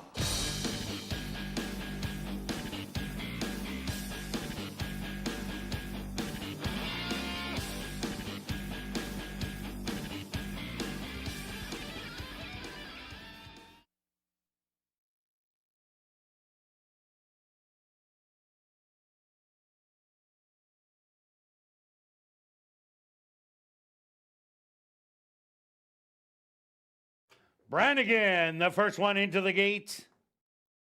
Paco's Pico, the even money favorite, also is now in. Here comes Wrong Direction. No Show, No Call's turn. Just 2 left to load. Golden Buck. Now just waiting on Lexington River. They're all set. They're at the post. And they're off. From the middle of the track, Golden Buck showing a little speed, but on the inside, Brannigan flashing the early foot with Paco's Pico. In between horses, Lexington River. Up close early, 3 wide. Then it's going to be No Show, No Call. Back in 5th. 4th is going to be Golden Buck, and the trailer is going to be Wrong Direction. The opening quarter, 24-1. Brannigan to the inside, to the far outside, Lexington River. Wedged in between horses. That's Paco's Pico. Now Golden Buck is starting to roll on the far outside. They hit the head of the lane, and Lexington River with the lead. Golden Buck starting to challenge on the outside, but Lexington River repelling the challenge. 16th of a mile to go. It's Gorno Day. He wins his 4th with Lexington River. Golden Buck in 2nd. Close for 3rd and 4th between Brannigan and Paco's Pico.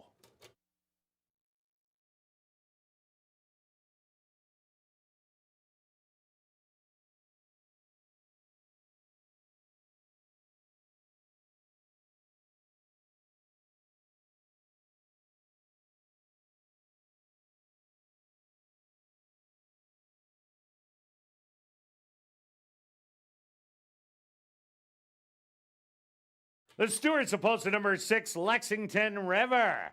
As your race winner, second goes to number 5, Golden Buck. A photograph has been called to determine the show position. They went the opening quarter 24-1, the half 47-3. 5 furlongs, 1 minute and 1/5. Time for the 5.5 furlongs, 106-4. Result of the photo show number 1, Brannigan. Finished in third, fourth to number 2, Pockles Pico.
Now in the winner's enclosure, the official winner here in race number 4, that's number 6, Lexington River. Lexington River is a chestnut gelding, 5 years old, by Klimt. Out of the mare, Awesome Tune by Awesome Again. Owned by Henry Witt Jr., trained by Jerry Gorno, and ridden to victory by Ronaldo Cumberbatch. Time for the 5.5 furlongs, 106-4. And congratulations goes out to trainer Jerry Gorno, who's unstoppable today on Wednesday. That's 4 in a row. The 4-bagger for trainer Jerry Gorno. Race 4 is official in the upcoming 5th race. Our VIP Fan of the Night race. Number 6, Believe Her. The ownership should read Bill Meikle, Wind Dancer Stable, and Keith Wright. Classic high five wagering here in race 5. They'll go to post in 16 minutes.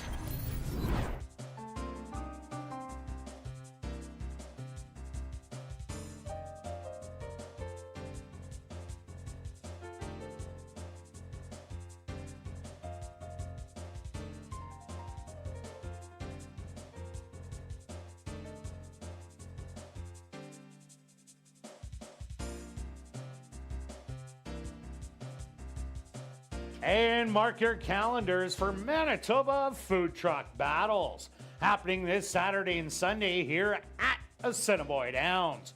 Over 35 food trucks. There's going to be vendors, live music, and fun kids activities all weekend long. Admission is just $7. Kids 5 and under get in free. Visit asdowns.com if you want more information. And starting Monday, June 1st, is our first Monday Dollar Night of the season. And you won't want to miss it. $1 bags of chips, $1 canned pop, $2 regular lemonade, $2 small popcorn, $2 regular hot dogs, and $2 ice creams. Plus, grab a Bud or Bud Light for just $5.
And welcome back down the paddock for race number 5, Classic High 5 wagering. For this allowance, optional $12,500 claimer for fillies, mares 3 and up. They're going to go 6 furlongs. Quick look back at race number 4. Well, if you look at the race stretch, the 3 horses that ran 1, 2, and 3 going 5.5, they all had starts under their belt, and that played into the final finish. So what are we going to see going the 6 furlongs? Well, great ride by Ronaldo Cumberbatch, who had Lexington River up close, where I thought he might be a late closer coming in. But with Gorno's horses, the way they're running, put them in a position and let them roll. Absolutely right. Yeah, a good call. Something to look continue. Let's see. We're going 6 furlongs this time. I've got the outside horse. This horse has been off almost a year, just short of a year. So we'll see. Those workouts, though, are steady since back in April, and then a couple 5 furlong works breezing. So I do like those works. I know the horse hasn't raced, but those works just say the horse is ready to me. The horse has got some class, running open at, I don't know, it's 20,000 at Fairgrounds. There is some condition. I didn't check to see what condition specifically, but it's still 20,000 at Fairgrounds. Yeah, I ended up going to number 1, Dancing Raquel. Currently 6-5 on the board. This one comes by way of Tampa, has been running 7 furlong races, and hasn't been off that long. April the 3rd, has a freshened up workout at Century Mile in 48-3. Craig Smith unleashed one early in the card, and he lost by a narrow bob at the wire. Dancing Raquel, I expect to be the speed of the race on the inside. Lots to like about this one, but a short price. Yeah, I'm with you. I just don't like that low of a price for such a competitive race, so hopefully it'll go up for you. The other one I like is the 4 coming from Fawner. This horse has some nice figures. I like some of those races. That's very competitive at Fawner for those last 2 races, and then one big 3 and 4 back. That's impressive. This horse is running as well as the horse's entire career. If it can keep going, off just about a month. So if it can continue, I think the horse certainly belongs. Also look at number 2, Smoochero. This horse is a condition horse, a non-3 lifer in this first level allowance. Dancing Raquel, the one, has been running against Open Company. This one in the Condition Company. But I really like those races at Emerald Downs last year and that first start at Tampa where the horse stalked and then drew off to win by a length of 3/4.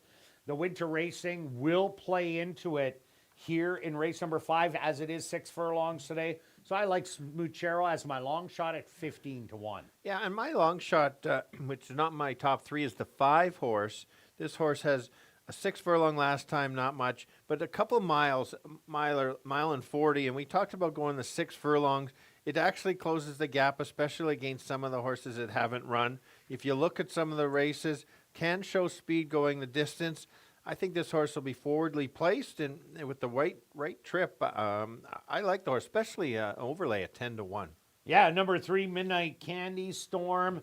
This horse seems to like a little bit more ground than the 6 furlongs. Does have 1 win in 4 starts here at Assiniboia Downs and out of 5 starts lifetime. Started off with a couple good races at the non-2 life 10 level to start the year last year. But this is going 6 furlongs first time out. I think this horse might need one, so this is kind of a little prep race. Let's go to our wagers here in race 5 stretch. What do you have? Well, I'm going to play a little bit of a try. I'm using your horse, 1 and 6 with 1, 4, and 6 with 1, 2, 4, 5, 6, a little triangle, and then I boxed the 1 and the 6. And myself, I'm going after the tractor also. I'm taking the 1 on top with the 2, 4 with the 2, 4, 5. $1 ticket, only $4. I'm doing a $5 one for 20. So, Parlay? You know what? Let's start it up next week. I'm taking a break these last 2. We're going to redo it next Wednesday. Well, that sounds great because I'm always out by this race anyway. Good luck with all your wagers here in race 5, and we'll see you back for race 6.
The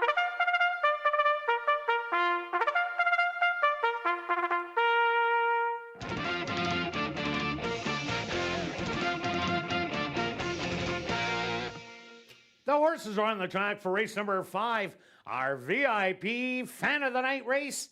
They're going to go 6 furlongs for $17,000. Number 1 is Dancing Raquel, owned by Dialed In Racing Stable, trained by Craig Smith with Sierra Pruitt. Number 2 is Smoochero, owned by Joe Schumer, trained by Eugene Burns with Siobhan Townsend.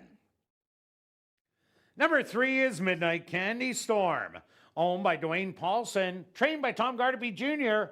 with Devontae Prescott. Number 4 is Spin the Breeze, owned by Pan Am Racing, trained by Lauren Fraser with Antonio Whitehall. Number 5 is Cressati, owned by Wind Dancer Stable and Norm Suderman, trained by Wendy Anderson with Javanil Patterson. Rounding out the field is number 6, Believe Her, owned by Wind Dancer Stable, Bill Meikle and Keith Wright, trained by Wendy Anderson with Demario Bino. Classic high five wagering for our VIP Fan of the Night race. They'll go to post in approximately 4 minutes.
Girls going 6 furlongs in an allowance optional race. Very talented group.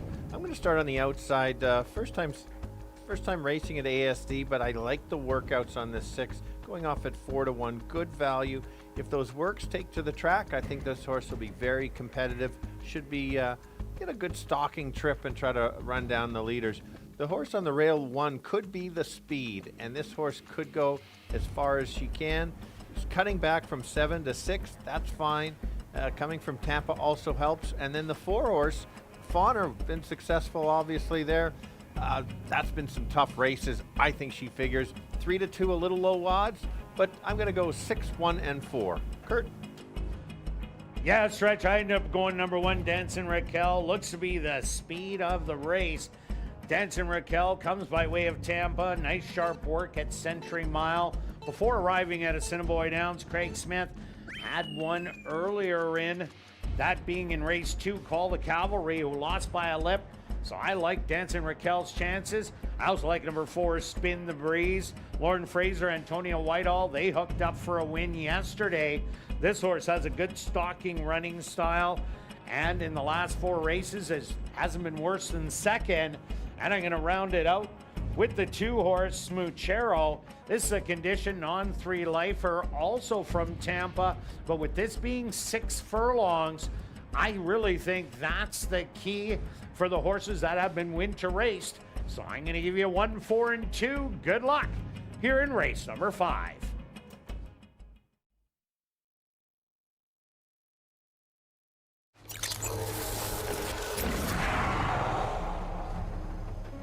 It's now 2 minutes to post time at ASD.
Post time!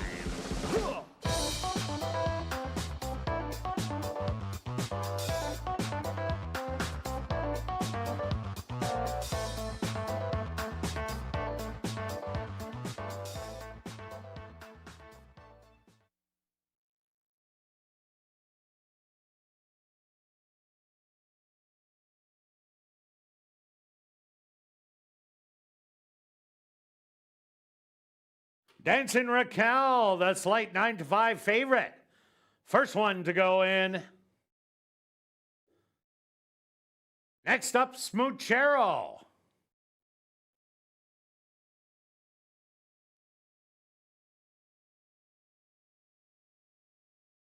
Midnight Candy Storm is next.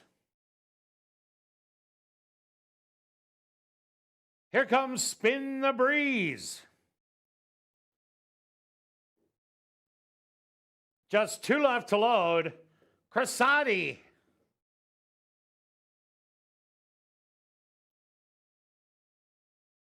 Now just waiting on Believe Her. They're all set. They're at the post. And they're off. Showing speed on the inside, Smoochero. Hard ridden on the outside, Cressati. And on the rail, here comes Dancing Raquel to battle for the lead. and goes on by to take it. Smoochero sitting in second. Spin the Breeze, 3 wide in third. 4 wide. Cressati, Believe Her, settled right in behind. And the trailer is Midnight Candy Storm. The opening quarter, 24 seconds. 3 across the track. On the inside, Dancing Raquel. To the far outside, Spin the Breeze. Starting to make a move in between horses. Smoochero, Believe Her. The rail is wide open, trying to get through. A little check as they hit the head of the lane, and it's Spin the Breeze, who spins out of the turn, half mile, 47-3, and now just starting to open up. Spin the Breeze. It's gonna take this one by 3. Smoochero is second best. Third's gonna go to Believe Her, and fourth to Midnight Candy Storm, fifth to Dancing Raquel.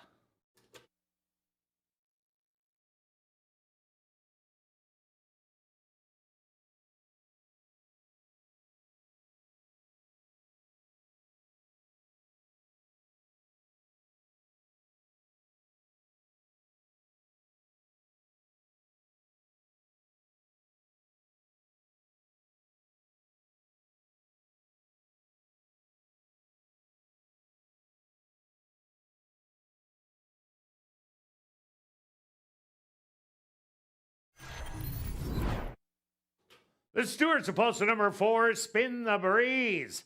As your race winner, second goes to number 2, Smoochero.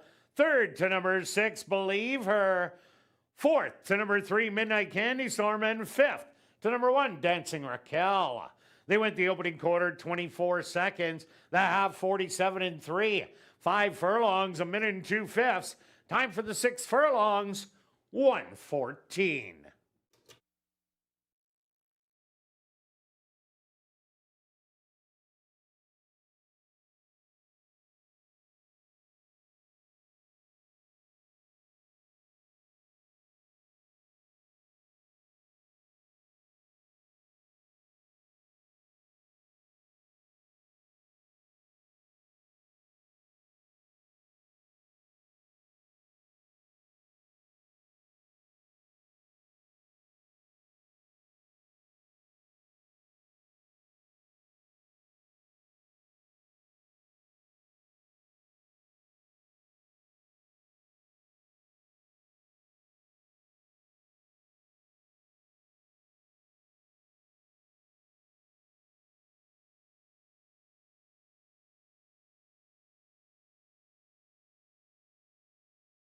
Now entering the winner's enclosure, the official winner of our VIP Fan of the Night race.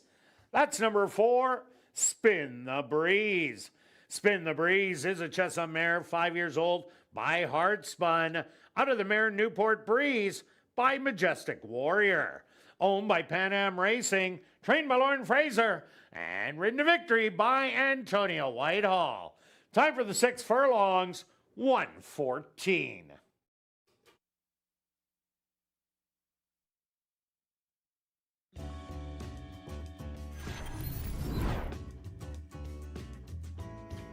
Race 5 is official in the upcoming 6th race.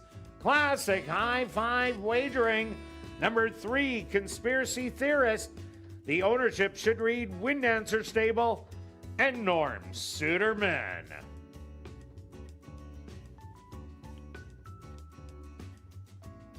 Classic High Five here in race number 6.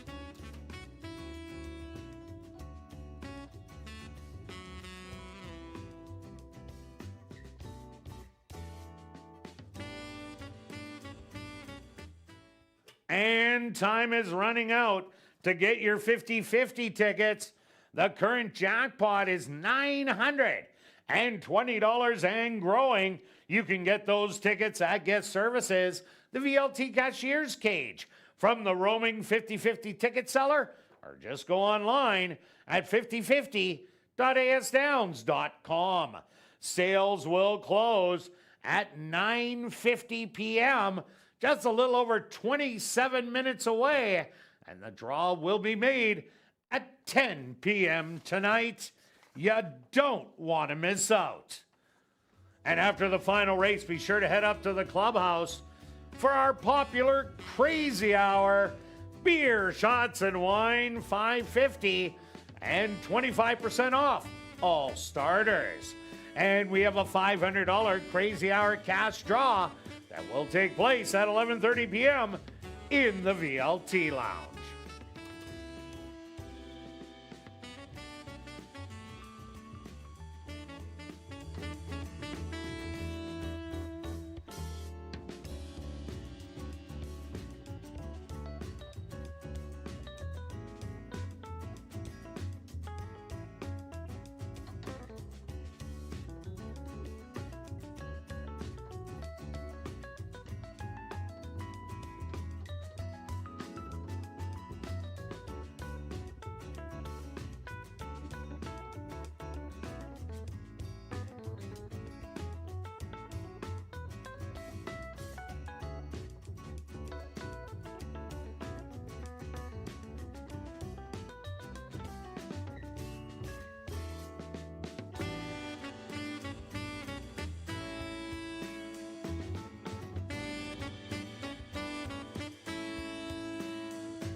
Ladies and gentlemen, turning your programs back to race number 5, we had 2 claims to report. First off, claim for $12,500 was number 1, Dancing Raquel, claimed by the Assiniboia Racing Club trainer Mike Taphorn. Also claimed for $12,500 was your race winner. Number 4, Spin the Breeze, claimed by Wendy Anderson and Jeff Goy. Trainer, Wendy Anderson.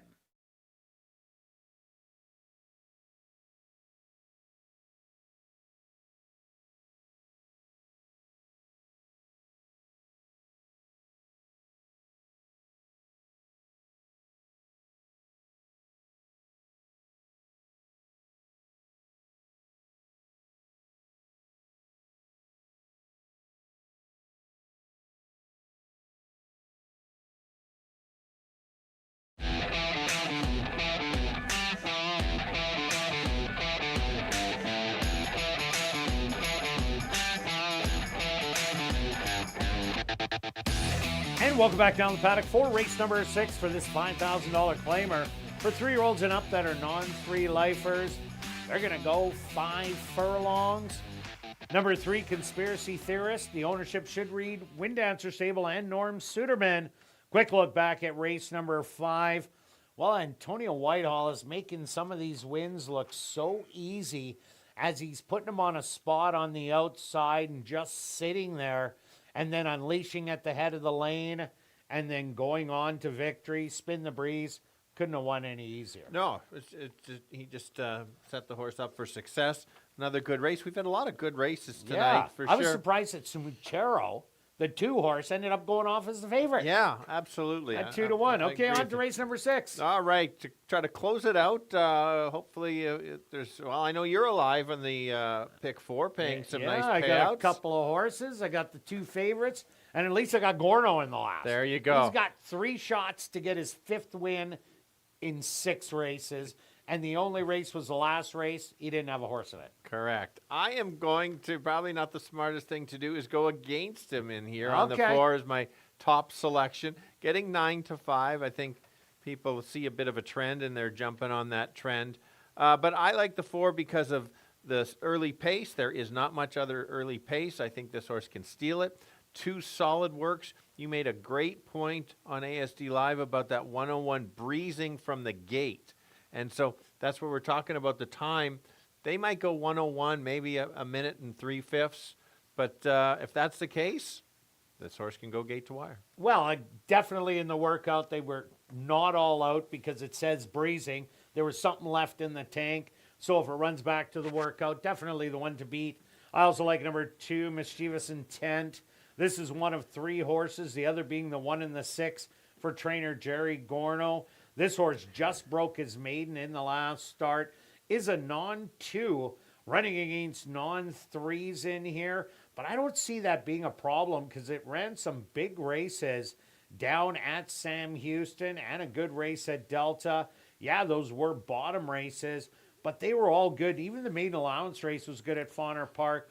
This horse looks like it has a little bit of talent, now turning to be a 4-year-old, and with Jerry Gorno absolutely on fire, can't discount it, and that's why 8 to 5. For sure, and let's take a look at the 1. It's another Jerry horse, big long shot, understandable. I'm going to throw out that last race. He's claimed this horse. We saw already win today with a claimed horse. He hits at 32%. Was racing for $5,000 at Fauner. That's a little bit tougher than those bottoms, and there's substantial. There are some races that this horse has run over the years, and it's not a stellar group, and maybe that rail might get this horse at least in the try. I do like the price at 13 to 1. Yeah, you get Antonio Whitehall, but the horse hasn't won in 2 years.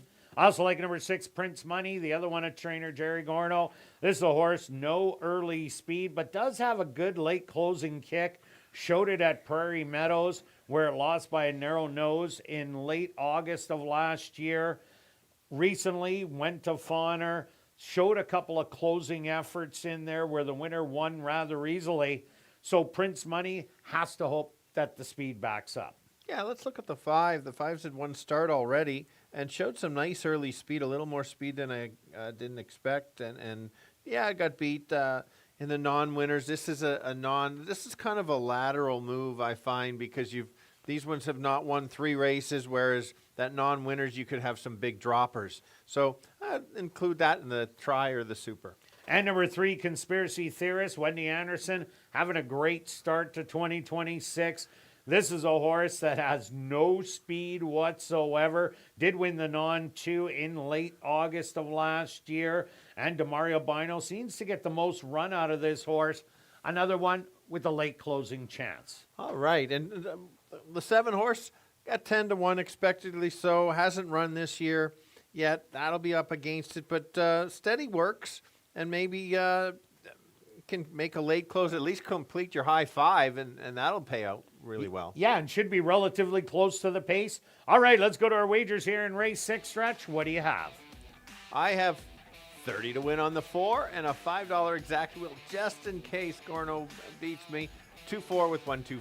And I'm going after the tractor. I'm taking the 4 on top with the 2-6 with the 1-2-6. That's only $4 for $1. I'm doing a $5 one for 20. Good luck with all your wagers here in race 6, and we'll see you back Tuesday, 6:45 Central for ASD Live.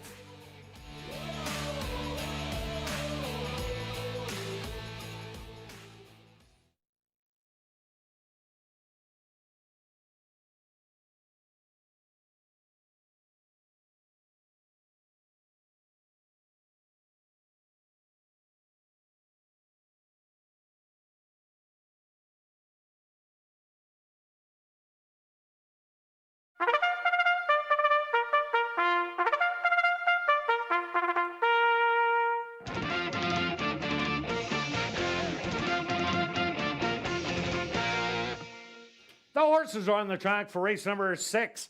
They're going to go 5 furlongs for $10,200. Number 1 is Main Dude, owned by Sunnyvale Stable, trained by Jerry Gorno with Antonio Whitehall. Number 2 is Mischievous Intent, owned and trained by Jerry Gorno with Dario Dalrymple. The 3, Conspiracy Theorist, owned by Wind Dancer Stable and Norm Suderman, trained by Wendy Anderson with Demario Bino. Number 4 is He Likes Winning, owned by Don Denard and Dialed In Racing Stable, trained by Craig Smith with Rashad Knights. Number 5 is Shankadopoulos, owned and trained by Andre Ellis with Arthur Badu. Number 6, that's Prince Money, owned by Lee Delaron, trained by Jerry Gorno with Sven Ballroop. Rounding out the field is number 7, Aaron Spirit, owned by Dark Cloud Racing, trained by Judy Hunter with Siobhan Townsend. Classic high 5 wagering here in race 6. They'll go to post in approximately 4 minutes.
boys going back to the 5 furlong, shortening up from a couple of the other races. Most of them looking for their 3rd lifetime win. I'm going to go for the speed of the speed, and could be the lone speed, and that's the 4-horse Invader from Century Downs in Alberta. The works out say this horse is ready. If can handle that distance against some of the horses that have raced, I think he can go gate to wire. Others to worry about would be the 2. This horse has run at Fawner, nice race, broke its maiden, is in, could be in the non-2, but now in the non-3, and a long shot to maybe complete your try would be the 1, maybe a late close to help it pay. 4, 2, and 1. Kirt.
It's post time.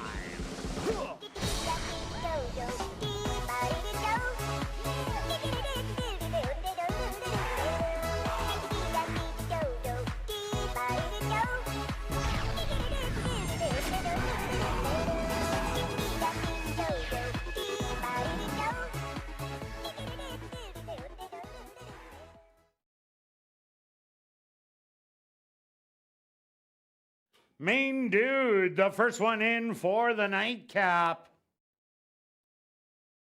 Mischievous Intent walks right in.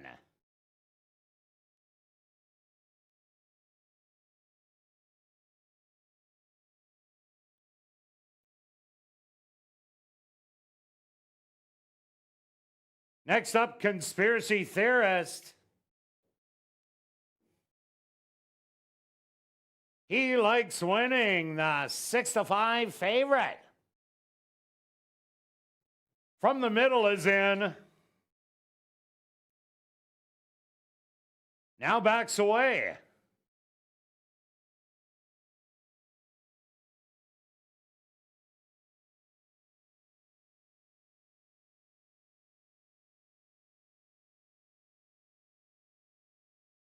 He likes winning, backs away once again.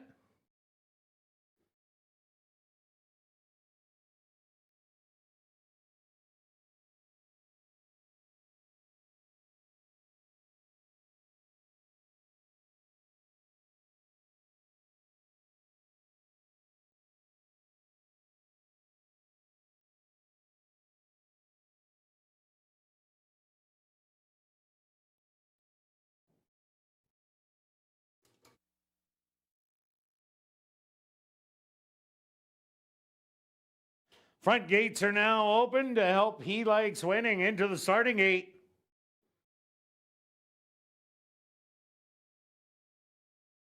That worked. The 6-5 favorite is in. Next up, Shankadopoulos. Just 2 left to load. Prince Money. And now just waiting on Aaron Spirit.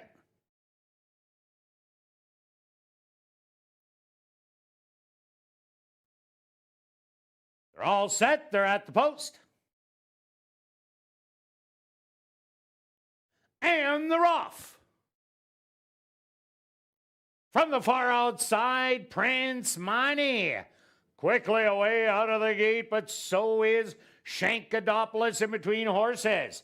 On the rail, he likes winning. 4 wide, Aaron Spirit. Watching the action, Conspiracy Theorist, 3 lengths back. 4 more back to Mischievous Intent in the trailer will be Main Dude. 24-second opening quarter, and Aaron Spirit running away, and now up by 3. Prince Money back to second. Conspiracy Theorist starting to run in third. Aaron Spirit with the lead. Prince Money has a measured on the outside and now goes on by Prince Money. Are you kidding me? Gorno again, winning his 5th. Running in second, Aaron Spirit. Third's going to go to Conspiracy Theorist. 4th to Main Dude. And 5th to He Likes Winning.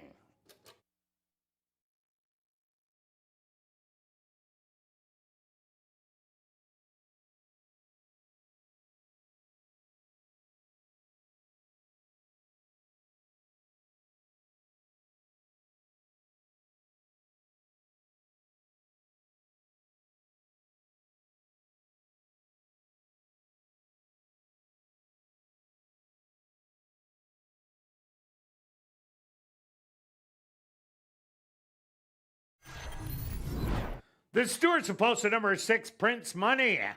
As your race winner, second goes to number 7, Aaron Spirit. Third to number 3, Conspiracy Theorist. 4th to number 1, Main Dude. And 5th to number 4, He Likes Winning. They went the opening quarter 24 seconds. The half 48 and 1.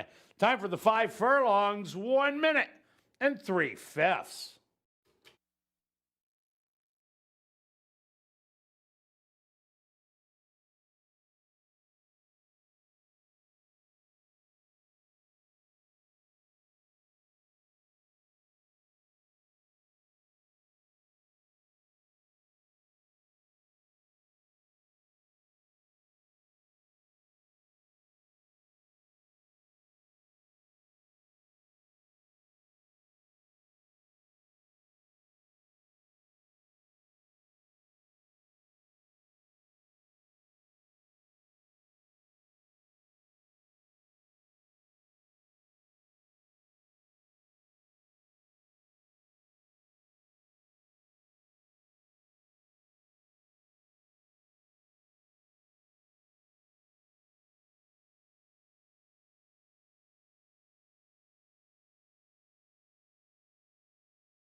Now entering the winner's enclosure, official winner here in race number 6.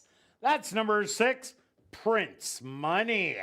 Prince Money is a chestnut gelding, 5 years old, by Munnings. Out of the mare Supernatural, by Ghost Zapper. Owned by Lee Delaron. Trained by Jerry Gorno. And ridden to victory by Sven Balrib. Time for the 5 furlongs. 1 minute and 3/5. Congratulations goes out to trainer Jerry Gorno. What a day. That's win number 5. 5 wins for trainer Jerry Gorno. Well, now it's time to head up to the clubhouse and enjoy Crazy Hour beer, shots, and wine, $5.50 and 25% off all appetizers. Plus, there's a $500 cash draw that will take place at 11:30 p.m. in the VLT Lounge. And don't forget, live racing will resume next Tuesday and Wednesday at 7:30 p.m. And we still have that winning number in tonight's 50-50 draw. That'll come up in about 12 minutes' time. For those of you heading out, we'll see you next Tuesday and Wednesday.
And we've drawn our winning number in tonight's 50-50 draw.